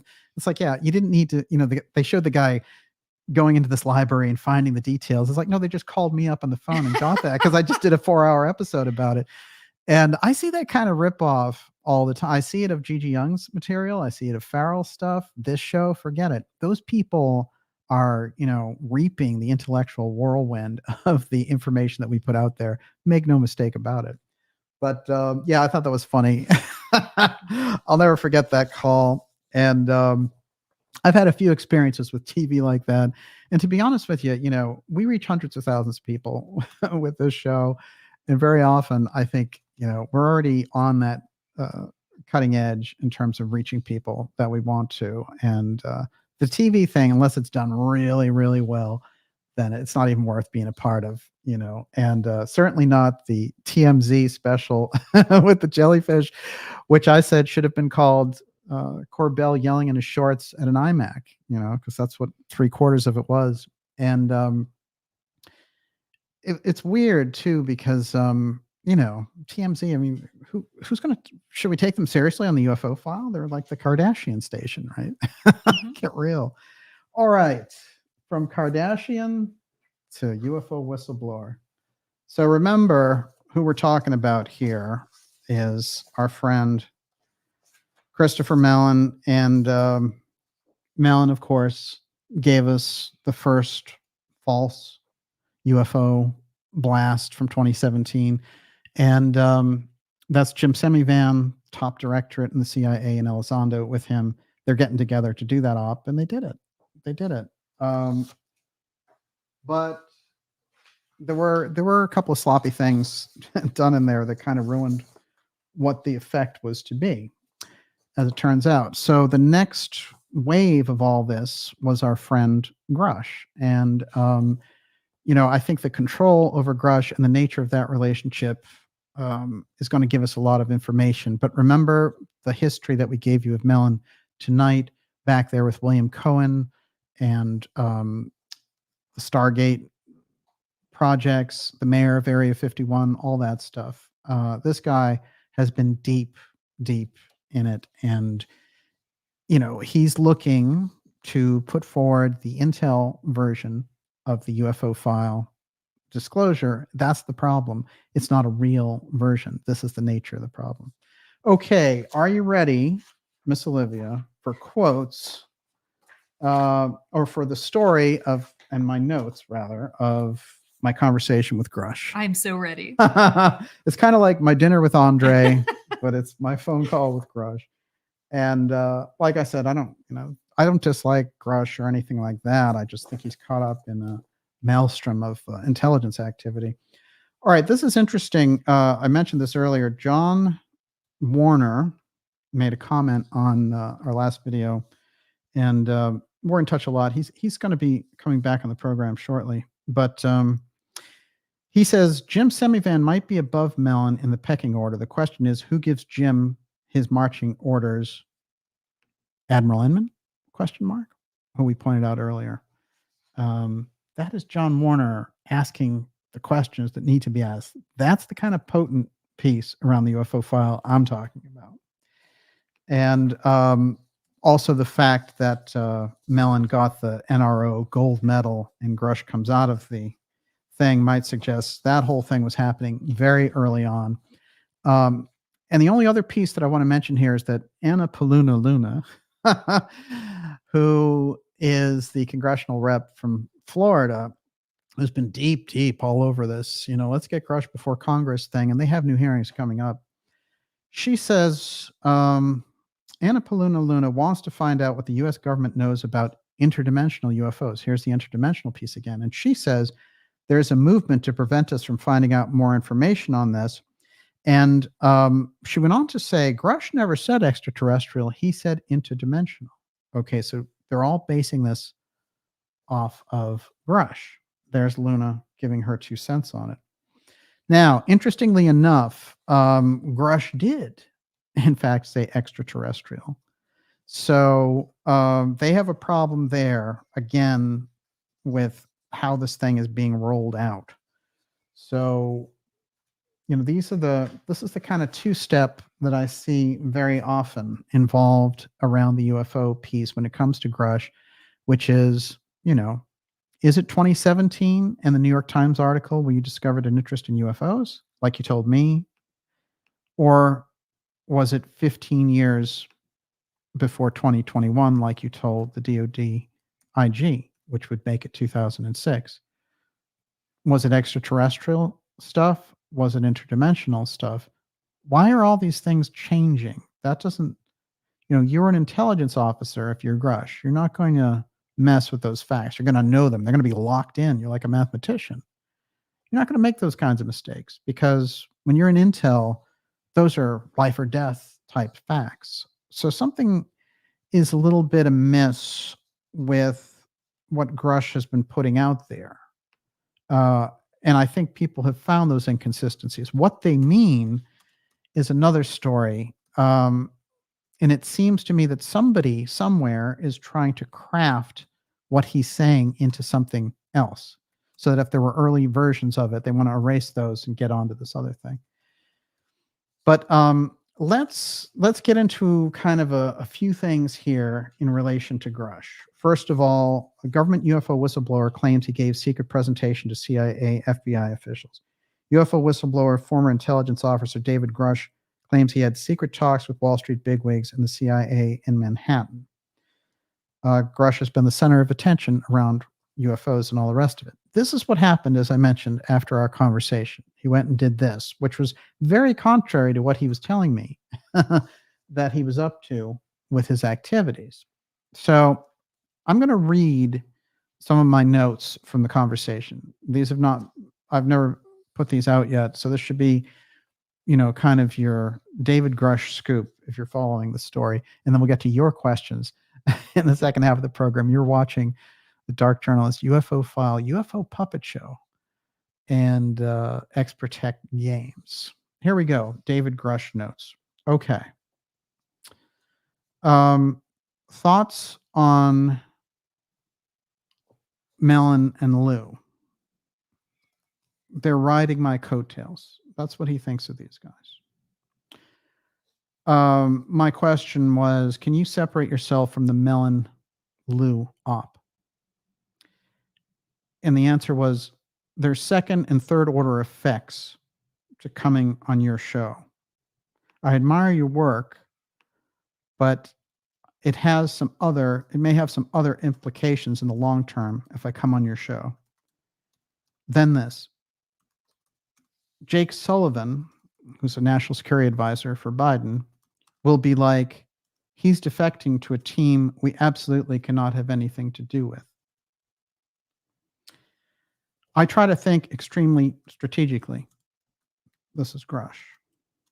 But coming on your show, my question is, what segments am I potentially pissing off?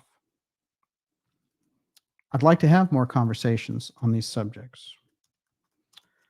I asked a question about Kirkpatrick because, Kirkpatrick had contradicted him on a couple of things. Kirkpatrick was the lead person of NRO who recently wrote this op-ed. By the way, Grusch is coming out with an op-ed, so we may learn more. When Kirkpatrick was asked about Grusch, the question was, David Grusch, the whistleblower who came forward to News Nation, says he's reached out to you to share his discoveries and you didn't follow up. So did you follow up and investigate his claims? He still claims he still hasn't heard from you. So ultimately, why haven't you two connected? Kirkpatrick, Mr. Grusch, since NRO has stood up and since I've been director, has not come to see us and provided any information. Question. He also says that he briefed you before you assumed your position in NRO. Have you had the chance to follow up on any of the inquiries that he made or talk to any of his witnesses? Kirkpatrick, the last time I believe I spoke with Mr. Grusch was when I was in the J2 at Space Command about 5 years ago. And it was not on this topic. Now we have interviewed a whole range of people. I think we've interviewed most of the people that he may have talked to. And we haven't extended we've extended an invitation 4 or 5 times now for him to come in over the last 8 months or so, and it has been declined. So there's something wrong here. Kirkpatrick is saying Grusch never showed and all the rest, and hasn't showed any interest in NRO and all the rest, and that he hasn't talked to him in 5 years. Grusch told me that they talk all the time. So there's something weird again. There's a 2-step there that needs to be cleared up. Somebody is obviously not telling the truth. But let's keep going. This is what he said. I've known Kirkpatrick for years. We had a man drama. He has his own faction. And he said, by the way, an intel service is collecting our conversation right now. And then later he'll go on to say another one is. So I laughed it off and said, I'm sure that they are. And he said, I'm not joking. Okay. I said, anything else about Kirkpatrick? He said, I routinely talk to him. Well, it's either he talked to him 5 years ago or he routinely talks to him. Kirkpatrick lying? Maybe. All right. So we talked about scheduling another call, and I revisited the idea of him coming on the show and separating himself from the op, Mellon's team's op. And I think Mellon team is kind of the good code word for this. This is Grusch. It's a concern if I ever appear on your show in the very near future. I do worry about angering Chris Mellon and powerful families like the Mellons. I don't want collateral damage coming my way. How much more blatant can you get than that?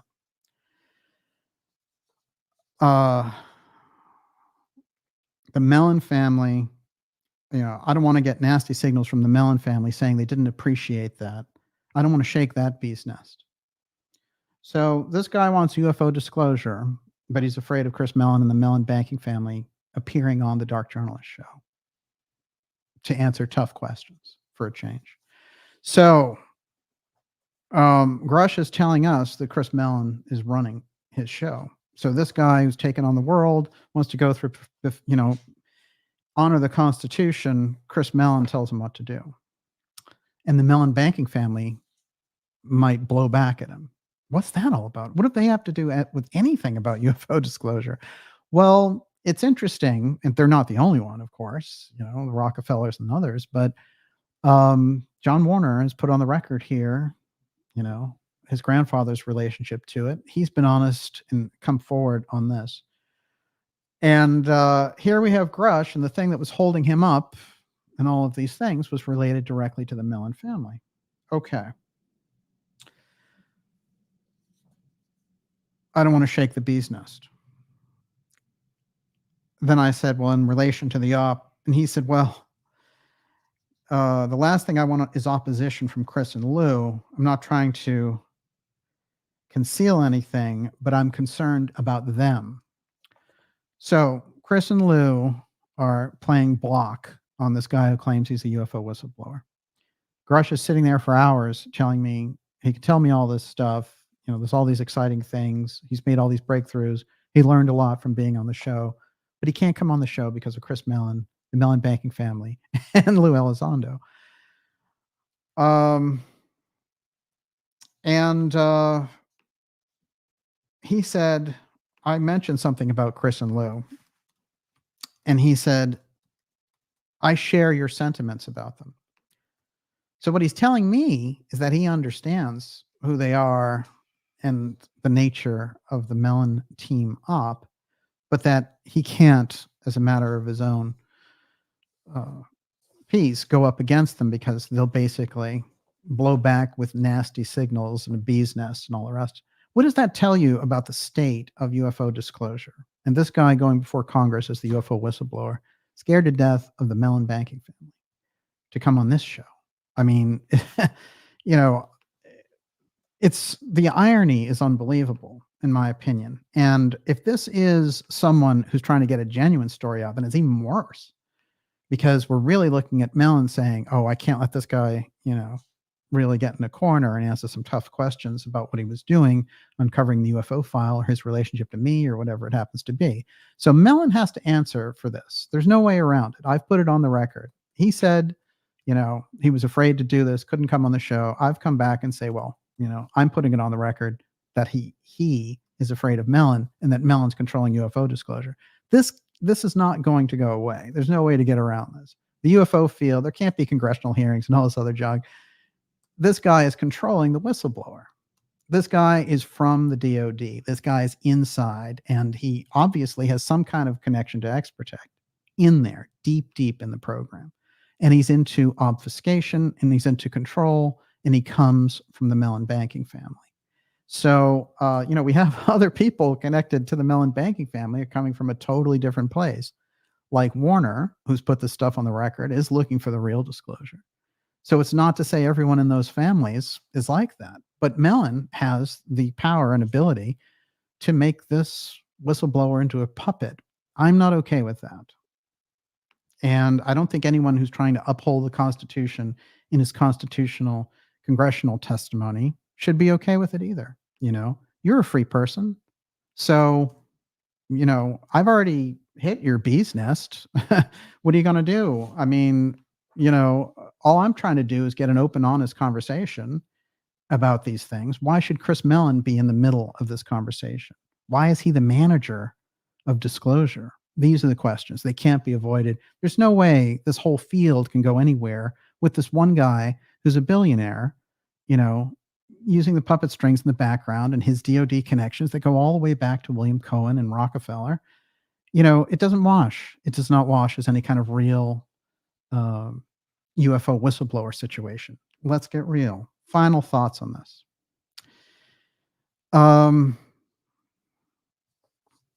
This is Grusch. I wish from day one there was no association. Lou and Chris were never going to discuss crash retrievals. They hitched their wagons to it. What he was saying was, when he came out with this, which he felt was a much deeper disclosure, that they basically latched on to what he was doing. So they had groomed him to a certain place. He let out more, and then they co-opted what he was trying to do. And just a couple of interesting notes for people who've pointed out, well, how did Grusch come across things? This is what he said. I was going to talk to you sooner when I was in government, but I would have got slapped on the wrist by security. And that's probably true because, you talk to any journalist when you're in a secret, sensitive position in government, you're obviously freer when you get out of government. And what I think is maybe one of the wildest things in the whole discussion, and I think that this is good to put out there because I think that Musk has been hiding out a lot in relation to the UFO file and really pushing the X thing and hiding behind the SpaceX DARPA piece when it comes to space and the secret space program. This is something that Grusch said. I don't know how he knows or how, but he said, I know Elon's friends. Privately, Elon Musk is very into UFOs. Well, that might have been the ultimate thing to follow up on in our conversation. So, let's talk in the next week or two. That's where we left it before things spun awry. Those are my notes from our deep conversation. And I know, there's a lot of things that we had in our conversation that I wouldn't put out there because they're private details or whatever. But those things were very important to put on the record. Miss Olivia, as far as I'm concerned, that whistleblower situation and Mellon control needs to be investigated, and it needs to be completely, everyone, let me tell you, in terms of UFO transparency, there's no way we can have hearings and, talk to Burchett and Luna and all those people. This guy, Mellon, is controlling the whole thing, and he's got the whistleblower by puppet strings. There's no way around it. So that's where things stand in relation to them. And it is a blockbuster. But the kind of blockbuster I wanted to bring you was Grusch talking about it himself and putting these things on the record. Instead, what we got was he's back there, afraid of blowback from Mellon and the Mellon banking family for disclosing things about UFOs. This is a strange situation, and it shows the weird intersection, again, of high finance with exotic technology that forms the heart of the X-steganography series that we do here. This is the thing that needs to be got at when we have those dots that connect and they crisscross. And in relation to all this, I think as I've just laid it out, and there's more here, but I think that pretty much captures the moment. There's no way around it. There's a whistleblower who's being controlled by a DOD intel official who comes from a billionaire banking family. I mean, that's not UFO disclosure. That is the worst kind of situation. And if this guy has real things to put on the record, then like I said, it's twice as bad. And so I think that Grusch should get a chance to put things on the record. And I think that Chris Mellon should be smoked out for doing this. And with that, Miss Olivia, you're up with your questions. This is pretty punk rock. And I'm a little nervous. Oh, no, just responding to you, what you just read. Let me tell you, that's literally just the kind of frill on top from the conversation. I mean, the conversation, there's a lot in there about it. And the only thing that I want to put on the record is that Mellon is controlling Grusch. And that's an intolerable situation, I think, as far as the UFO file is concerned. And that has to be opened up and explored. And that whole thing is out there now. He has the ability to do it. And so if Grusch has time and can stop showing up at, Manhattan soirees with the CIA, then yeah. And Mellon, Mellon can come down from the ivory tower and address everything I've said. He can address it on this program. He's welcome anytime. I can have him on one side and John Warner on the other. We can all have a friendly gentleman's debate anytime. Just mention it. That would be much better than some fluff show with Joe Rogan sitting there, and not knowing the subject matter well enough to ask the right questions. That's the kind of thing. This is the potency that we can reach for in the middle of all this. And in an election year, it's more crucial than ever. But what I'm hearing and the things I hear in the background about the UFO sessions that they're setting up and all the rest, it's all going to be, a circus show if this isn't addressed. Because if Mellon's behind it all, what is it worth? Corbell jellyfish, he's going to sit there and grandstand, and Grusch is going to go on the record, but he's going to be held back. And Chris Mellon is going to be controlling things behind the scenes with TTSA Part 2, Lou Elizondo Part 20. That's not UFO disclosure. So if the whole thing's going to be real and it's going to be potent, this is what we put on the record. Here we are, deal with it. Deal with reality. And that's the nature of it all, including the fact that Musk is into UFOs. Mm-hmm. That, I think he needs to answer for that. But of course, I don't know where Grusch got that. So, there's no deep info on that one. But it is interesting because I've always felt that, that whole thing with Elon and UFOs is just DARPA saying you can't talk about it, But go ahead. I'm Not Dead Yet says either being paid or threatened. Jay Cameron says David Grusch is trying to plant the hook in DJ. And I'm saying I think the Grusch call was to eliminate DJ as a public threat by creating a behind-the-scenes relationship, creating sympathy, doling out supposed secrets, manipulation, period.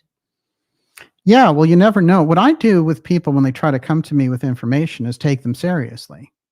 So, I will literally listen to anyone and take them seriously who is coming to me from a place of saying, I want to share this information with you. Now, obviously, I'm going to get into tough questions with them, and when it comes to the UFO part and around secrecy and all the rest of it, well, see, my thing is I've studied the deep state on one side and I've studied the UFO file on the other. The problem is that all the whistleblowers and all the people that they've run through from the intelligence agencies go through the lightweight UFO shoot, which is all about entertainment and, false heroics. Hey, we're reaching that disclosure and Tom DeLonge made it happen, weird, crazy stuff like that. So I think the school of thought I come from is all about the deep state research of like Professor Scott and others. And the things that they do is they study to see whose interests are involved. So if, for example, in the Kennedy assassination, there's a long list of incredible researchers. And what they try to study was who benefits. So when you do that in the UFO field, everyone freaks out and they're like, oh my God, you're so negative. How dare you ask a real question? We want to believe in the jellyfish balloon, but those aren't not real people. Real people want to know the answers. There's a protective shield. Even when I did release information about the Grusch call last week, that Mellon team sent out things that were meant to discredit the idea. They couldn't go after the claims, but they were trying to discredit the idea because they could figure, well, if people just don't pay attention in the first place, we're all set. But I think that the whole thing made them very uncomfortable, and I'm glad, because I don't think that they should be shoving a false UFO narrative down the American public's throat, especially not through Congress. So if this guy has something to say, good. I'll withhold judgment on Grusch and what he's saying. But the people who are manipulating him in the back are obvious from his conversation with me. There's no getting around it. And when you look at Mellon and the operative role he's played in the background, the mayor of Area 51, then the whole thing starts to ring. It starts to make a lot more sense. John Warner's conversations with me about Chris really start to open things up. And then we start to realize, oh my God, you've got the deep state and big money sitting right in the middle of this thing, big money and intel, and they are controlling the weight of UFO disclosure. And you have lightweights, in the skating rink of UFO disclosure and all the people that are supposed to be exposing this, going along with it because they're like, hey, the ship has come in for UFO disclosure. But the deep state researchers, if they were looking at this, would be aghast at the lack of scholarship involved in the UFO field. So one big advantage the UFO field has is that they know there's a UFO file. And the deep state researchers, they don't want to touch the area of UFO investigation because it's loaded with a lot of bozos who don't go deep and are just, looking for hype like Corbell. I mean, can you imagine putting Corbell in a real debate situation? And, whatever. I hope he learns things and does well. It's not even him, but it's that whole kind of movement of phony, false UFO disclosure. My point is that you can get to the real thing and you can get real government movement as well. You don't need the CIA. That's the last place you want to go. So, yeah. Nena says, so what was Grusch selling in New York this week? A new engine, a new power source, or more hearsay? Well, remember that the people who were running it, one of them had been associated, like I said, with Anna Chapman, but was a really high-powered Manhattan attorney with a lot of political connections. And the other one was the main man for Coinbase, like top-notch, the whole thing about cryptocurrency. This guy is it. So in that room, someone sent me a figure of the collected wealth in that room, and it was skyrocketed.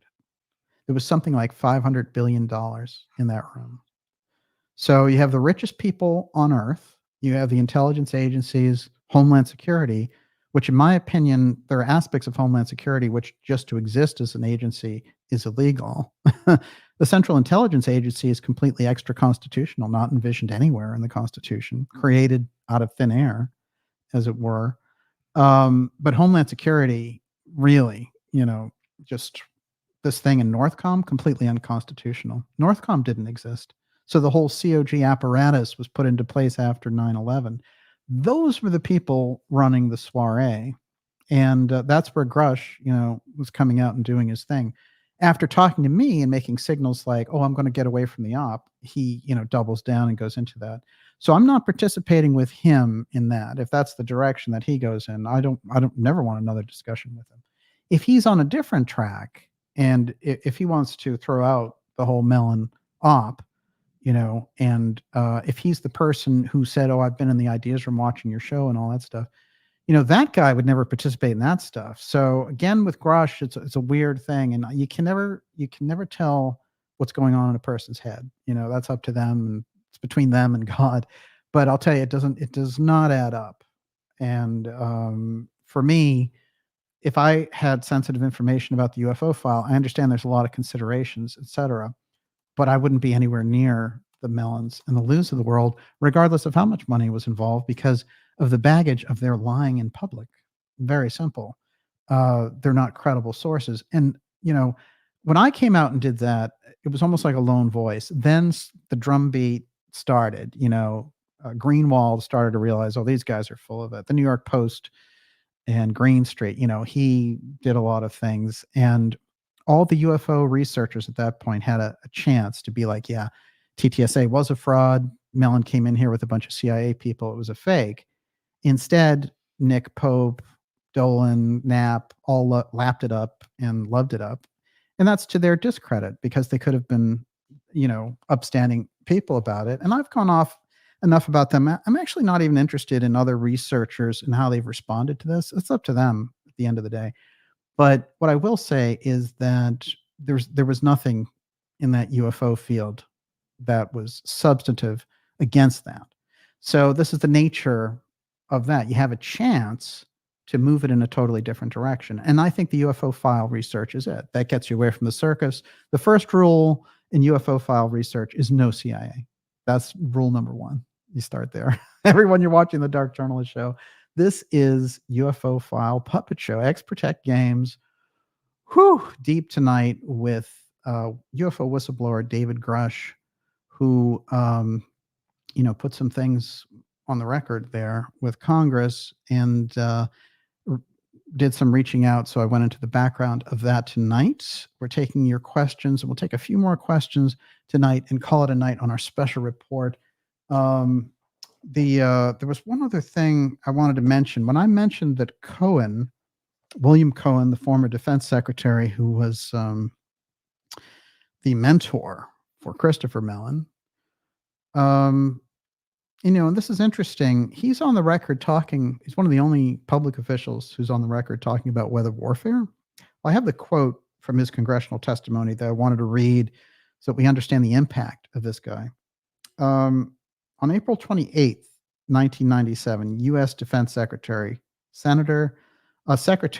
William Cohen made the following statement, quote, "Others are engaging even in eco-type terrorism whereby they can alter the climate, set off earthquakes, and volcanoes remotely through the use of electromagnetic waves. So there are plenty of ingenious minds out there that are at work finding ways in which they can wreak terror upon other nations. It's real, and that's the reason why we have to intensify our efforts." Now remember, Defense Secretary Cohen was a big supporter of Project Stargate, UFO file research, and all the rest of it. This guy knew a great deal, and he was Mellon's mentor. So, Mellon in the business, picking up from him and then working for Rockefeller, then being at a very secret intel level, number 3 man in intel for Clinton and Bush. This guy has all those deep state connections. And his statement in 2016, I think is very compelling. Here's what Christopher Mellon said in 2016. And I want us to really hone in on the hypocrisy of this when you remember that this guy is supposed to be the leader of UFO disclosure. Are you ready? This is a quote, and it's in a Leslie Kean article too. 2016. Mellon stated, quote, "I highly doubt DOD or any other government agency is concealing UFO information. I participated in a comprehensive review of DOD's black programs and spent over a decade conducting oversight of the National Foreign Intelligence Program, an almost totally separate world of secrets. I visited Area 51 and other military intelligence and research facilities. During all those years, I never detected the faintest hint of government interest or involvement in UFOs." Quote, "I never detected the faintest hint of government interest or involvement in UFOs." That's the same Chris Mellon. And he goes on to say, well, a few previously overlooked documents might turn up. Bureaucracy is never perfect. I do not believe they would resolve the UFO issue or provide any significant new insights. I can think of one lengthy UFO report that's classified only due to concerns over sources and methods. In fact, it identified a convincing conventional explanation for the pilot's sighting. In this particular case, there's lots of classified documents related to activities at Area 51 where high security is needed. But this is all legitimate stuff the American people would support. They have nothing to do with UFOs. Christopher Mellon. 1 year later, CIA Semivan, Tom DeLonge, Lou Elizondo, the circus. 6 years after that, Grusch circus. But then Grusch, in the middle of all this, contacts me. And then I put it on the line. And then he says, "Oh, I'm afraid of Chris Mellon." This is the crisscross. So what was Mellon doing back in 2016 that he did not want this out?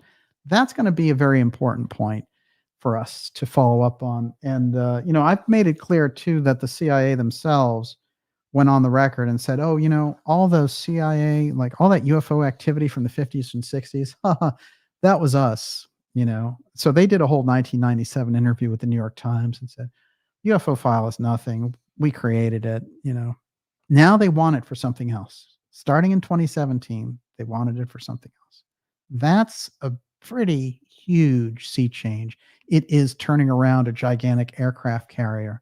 But what was the change? This is the big key. Miss Olivia, the last question of the night. What do you got? Well, I wasn't prepared for the last question.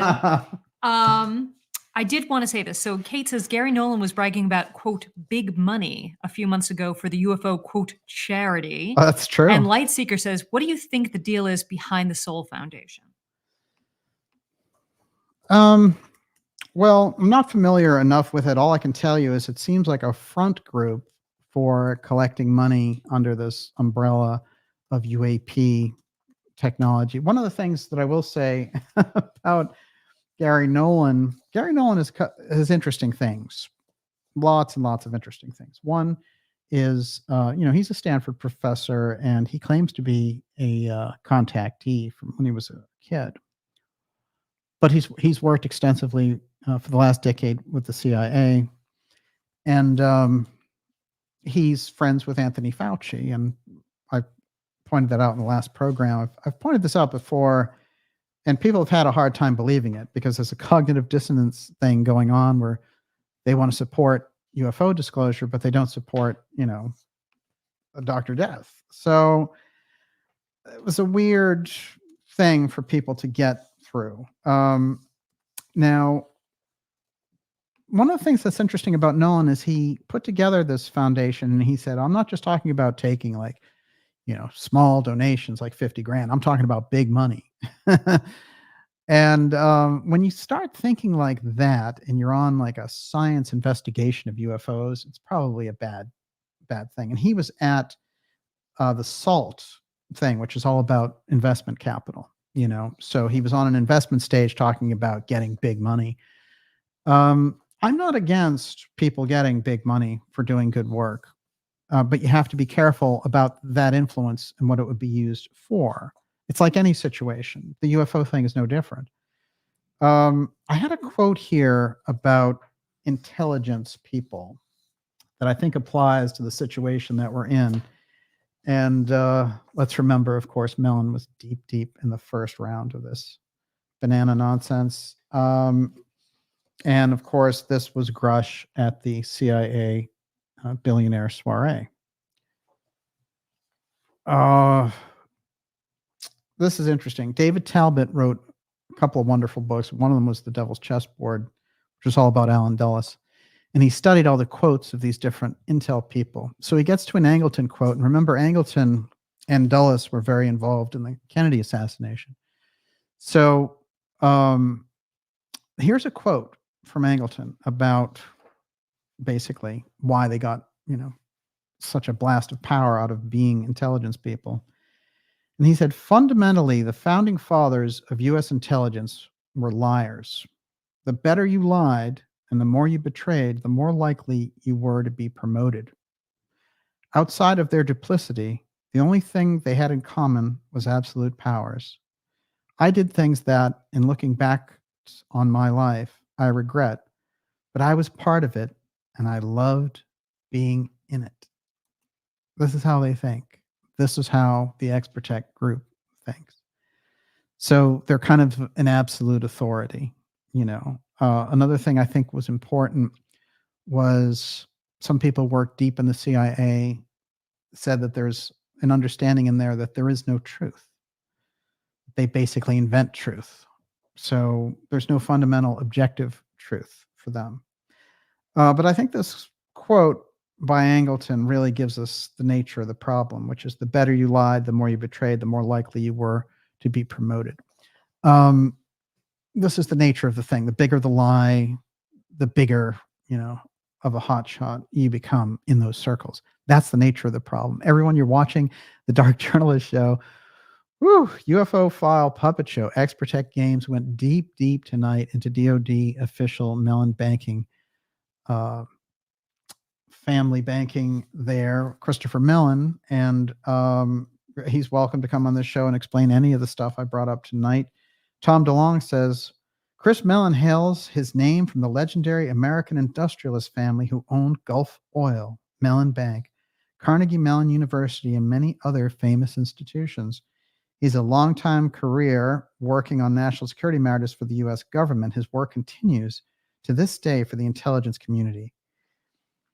And he is the chairman of the To the Stars National Security Policy and Scientific Advisory Board, working on TTSA's main liaison to the White House, the Hill, and the Pentagon.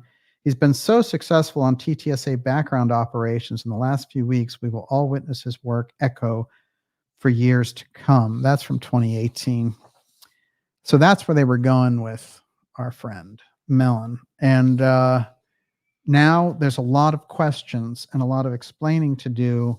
And these people probably are going to think that they can just hide behind the the Mellon team stuff. They can throw up a lot, but it's there now. I've put it up there, and it's fair game. Now it's time for answers. Let's see if Chris Mellon can step up to the plate and explain why he was manipulating the UFO whistleblower, who is set to talk before Congress again. And his big op-ed is coming out in a bunch of different news sites, major news sites and publications. I'm looking forward to seeing it. But if Chris Mellon's running the show, what's the point? Could be legitimately asked. And Miss Olivia, with that, the last question of the night. These all go together. Okay. I believe it. Dow Jones Mueller, we paid for the breakaway civilization. Joseph Tugas, all UFO technology is intellectual property of private corporations. And Chase Gallagher, question for DJ. What is the real relationship between the defense contractors, the DoD, and the taxpayers? In other words, are the contractors subsidized by the government taxpayers? Well, there's no question. What they did was they created a gigantic infrastructure in space, in secret, and underground, in secret. And they had a certain aspect of the Defense Department budget to do it. They started all the way back in the 1940s trying to survive a nuclear war, and they built massive facilities. I've talked to someone who was in one of the facilities, and it's so far underground, but it was like a whole city. So we don't know anything about that world. And they are set up to survive anything. So I'm glad that we have plans to survive any types of attacks like that. But I'll also tell you this, which is if in 1987, Ronald Reagan and Premier Gorbachev sat down and were trying to come to some agreement to eliminate all nuclear weapons, it's a pretty good hint that they had some other technology to replace it. So we're still living on an old paradigm when we're thinking about nuclear confrontation, but nonetheless, those weapons exist. But there are much more hardcore weapons, and even the things that we know about that are in the public, like rod of God weapons, would absolutely decimate a country. And I think the nature of this war buildup gives us a hint that, just like the war in Ukraine and the moves in the Middle East and the Iraq war before it, these are moves for dominance. And what's been happening on our side is our government has made a series of moves without our approval. Now, other governments have made their moves too. I don't think Russia and China are just sitting innocently by. But nonetheless, we live in our country, so we're addressing our country. And that secret system exists across the board in the globe. But we're talking about the American aspect of it, because I think that the roots of that X-Protect system really sit here, although you're going to find that Russia has its own deep state, and you're going to find those interlocking moves in Europe as well. But nonetheless, when we refer to the American program, they're accountable to the American taxpayer. And we've been so out of the loop on those secret programs that I think that's where the transparency can be brought in. Now, it's not saying that a country doesn't need secrets in terms of its technology. They all do. But this has gone to such a level, and there's such an out of control group that is accruing power. It's a small group as well, but it is relentless in its adaptations of power through industry and technology. And so we have a very schizophrenic situation that's developed on the ground with the average people, and this other thing that is off into AI and eighth sphere activity and all the rest. So we're in an unusual situation where the technology has gotten far ahead of our wisdom of how to use it. And if we don't get our hands back on that and reset the course, you're going to have the crazies at Davos and the COVID crowd and all the rest of it cooking up disease X and using the steganography in a very occult fashion. So it's very important to get a handle on it. If the Congress is so interested in this UAP aspect and think they can make a lot of money from introducing this technology, then, well, good. Then they can certainly get to the bottom of a former Defense Department official manipulating the whistleblower that's being brought before them. I would recommend that that's the first order of business, And in terms of getting to the deeper level of what anyone in those programs is talking about, or what we've been talking about on this show, people with that knowledge base, like Admiral Inman and others, while he's still with us, could give us a hint at how that larger system operates, because it's been operative for 8 decades, as we've said. So there's no question that that's what's going on. And if you're going to stand up and say that you're a whistleblower, then that's what you're about. You're not about, oh, I'm strategically trying to find out where I'm the most marketing worthy, And if you're somebody like Mellon who wants to bring, that banking family interests into high-tech, exotic technology through the UFO file aspect, by pairing up with a lot of deep state actors around it, it is exactly the last place to go for transparency. And that needs to be shaken out if anything is going to happen in the UFO field at all. I told you last week that this story was going to, I told you last week that the story was going to basically explode the UFO field, because it's been existing in a kind of a sameness, like, hey, Anna Paluna Luna is going to get us transparency by talking to this whistleblower. But if we don't see the larger structure that's operating the marionettes in the background, it doesn't mean anything. So if it's just superficial, hey, we went against, the establishment and got that information. But if they're getting it from, billionaire DOD officials, then they're not getting anything. They're just getting a headline. So let's go for the real thing. Let's go for true, potent UFO disclosure. Let Chris Mellon come down off the ivory tower and answer all of these things. Are you controlling the whistleblower, Mr. Mellon? Then answer the question. And if you're not, then why couldn't he come on the program? Or any moves? This, you've got to address it. You can't go any further. You can go off a cliff with the jellyfish and have fun with TMZ, but this is really, the point. And, if you're going to go deep on the UFO file, you've got to go into X-Protect. There's no getting around it. And I think researchers have run into it for years. And it is the nature of the situation. I have a quote from John Keel about some of the funny actors and players inside. It's a very short quote about some of these experiences, and we'll wrap up with that, and then we'll take your last question or a super chat. It's up to you. Okay. Okay. John Keel, I think he did two really brilliant, wonderful things. One was he discovered that the men in black bore an incredible resemblance to the Sami people, and that this identification of them as Asian was completely wrong. And he did that by getting these photographs and interviewing these witnesses and asking them to point out. And over and over again, they all pointed to the Sami picture. So I've put that out there a few times. Here's an interesting thing that he had to say. So when he was investigating these cases, once in a while, these very unusual voices would call him up, and they sounded like they were in some kind of electronic tunnel or whatever, and they'd give him information about things. Or they'd say cryptic things, or they would say, don't go to so-and-so tomorrow, or don't investigate this case. Very odd little pieces of suggestions. He got used to it after a while. But this electronic disembodied voice came up quite often. So here he has to say about one of these occasions, he's talking, one Sunday afternoon in the spring of 1967, I was walking along 42nd Street and 3rd Avenue with a lady friend. There were very few people in the streets at the time. Suddenly, a tall, thin man came around a corner. His face was gaunt and pointed, and he was carrying a camera. He raised the camera and deliberately took our picture. Then he turned and ran up the street.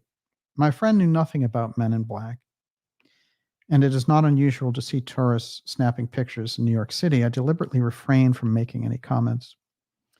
That was strange, she remarked. He was such an evil-looking man. Why did he take our picture? I could only shrug. The man, incidentally, was not dressed in black this time. He was wearing a sports jacket and slacks, but his clothes seemed to hang very poorly on his thin frame. A few days later, Dan Drazen phoned me. He was preparing to go to West Virginia with a camera crew. This is during the whole Mothman sighting and all the UFO sightings in the 60s before the bridge collapsed. A few days later, Dan Drazen phoned me. He was preparing to go to West Virginia with a camera crew. This probably doesn't mean anything, he said slowly, but the other day I was walking through Midtown Manhattan and an Indian took my picture. He was even wearing a black suit. Dan knew of my concern with the men in black, but he was not well known to the UFO enthusiasts. I'd try to tell myself that the photographer on 3rd Avenue was a UFO nut of some kind. Probably just a tourist, I said. Probably. In West Virginia, Mrs. Hare, who was this woman who was a reporter, and she was getting all these men in black visits, was continuing to have problems. A luminous object appeared over her house and projected a powerful beam of light into her backyard. She was not at home at the time, but her husband and several neighbors saw it. Then one evening, her confused little man, a little man in black, reappeared on the streets of Point Pleasant. She was certain it was the same man who had visited her office in January.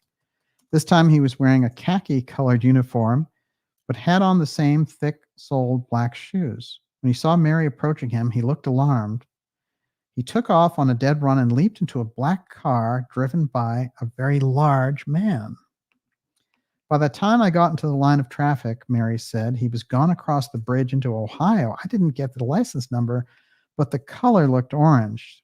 3 days later, on May 8th, Miss Hare arrived home from a civic meeting around 11:30 p.m.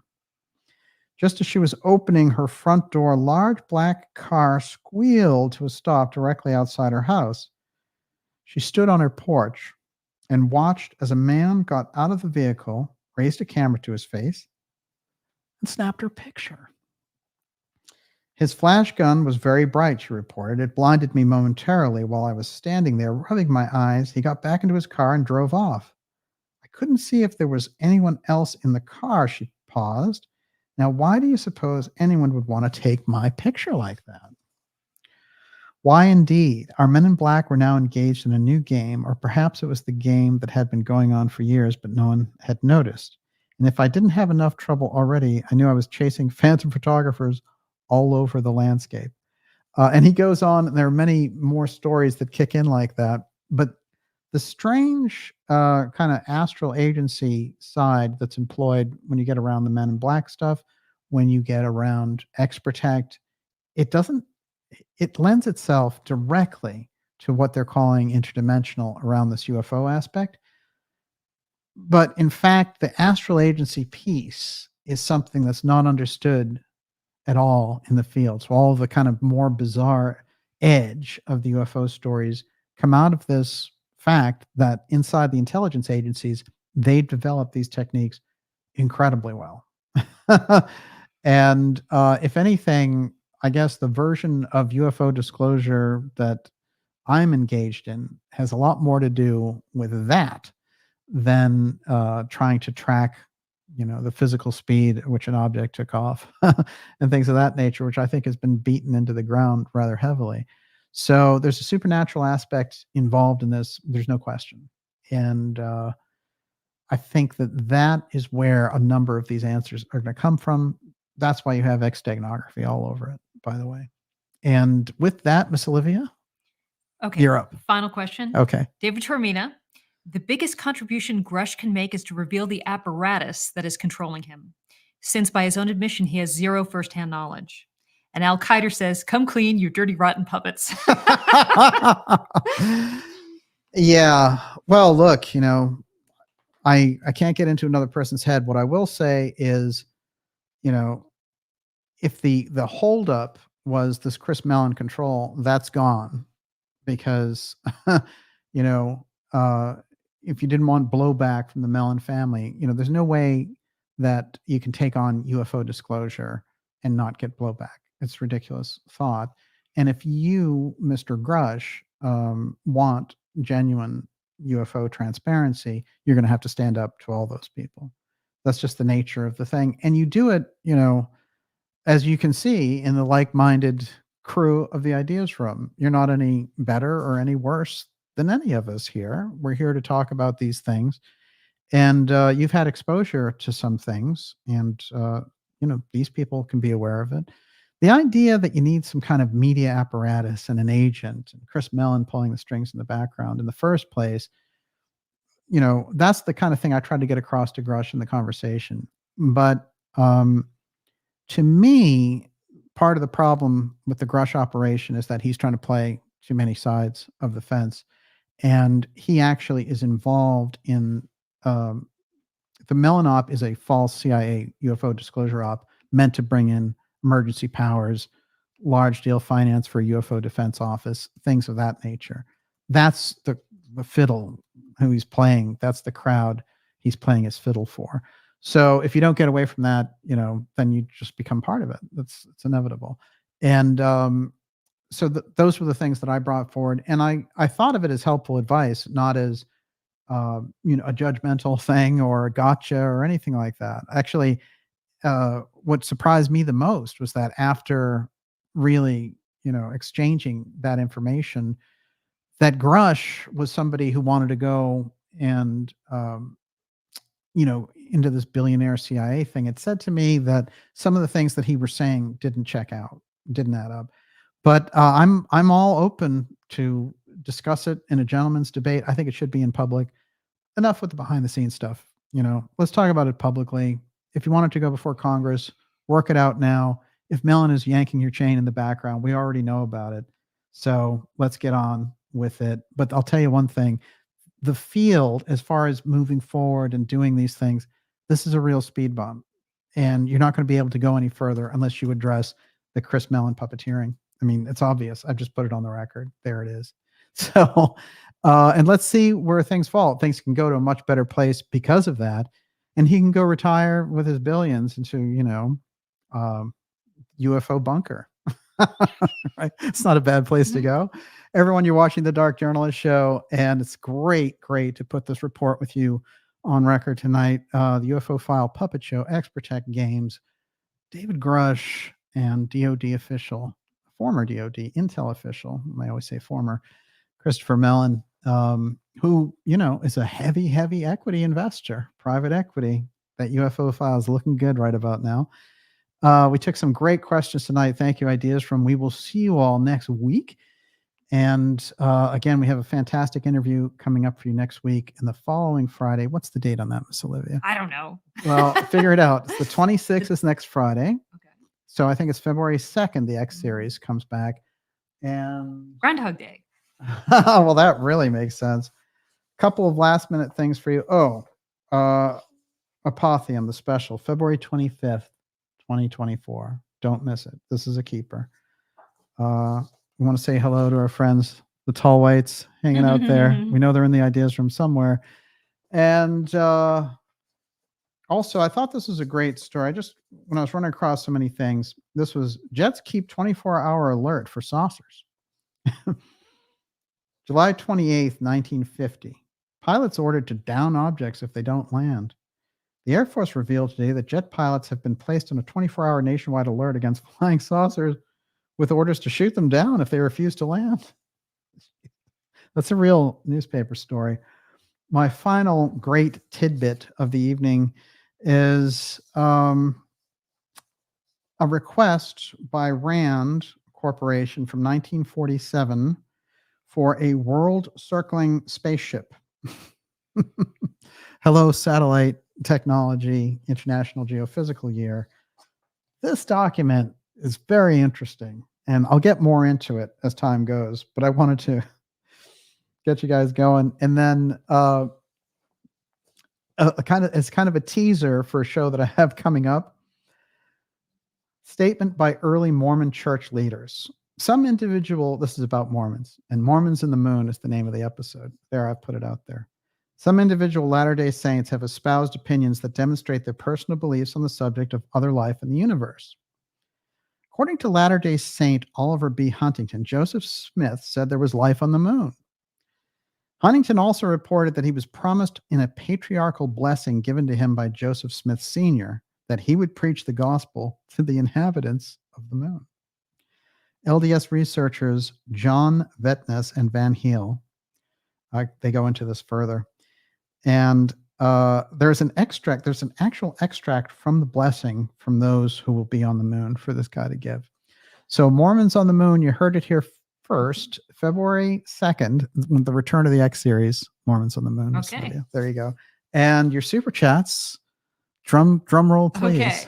Okay. Bikini Truther, Helena Wilcox, Farmer Dick, Jessica Rodriguez, Calvin F. Center, Ivan Langley, Bella B., Brian Whitaker, Kelly Ross, Maggie Smith, Erica Swenson Elliott, Terry Doherty, Bo Krills, Lindy T., Dawn New Way, Debbie McAdoo, Copernicus, and EM. Thank you so much for your generous super chats. Fantastic. Boy, wow, we really appreciate your support.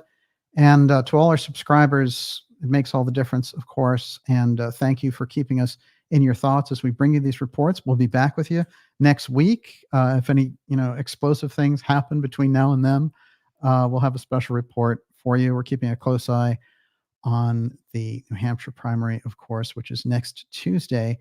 And that's going to be very, very interesting indeed. I'll do a couple of shout outs before I leave you here tonight.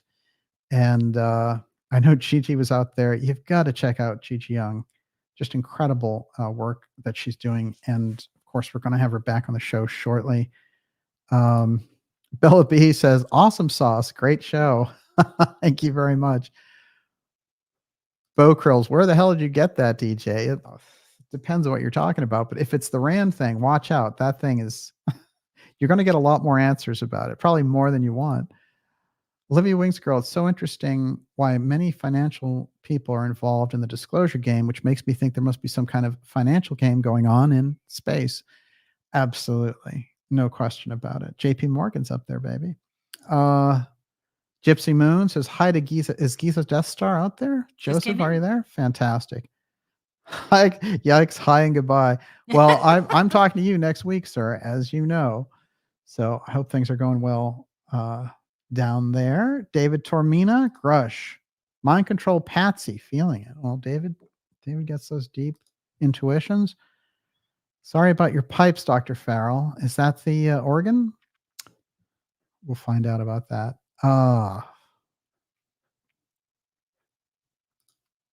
Black Zionist, DJ's looking real distinguished tonight. There you go. Thank you very much.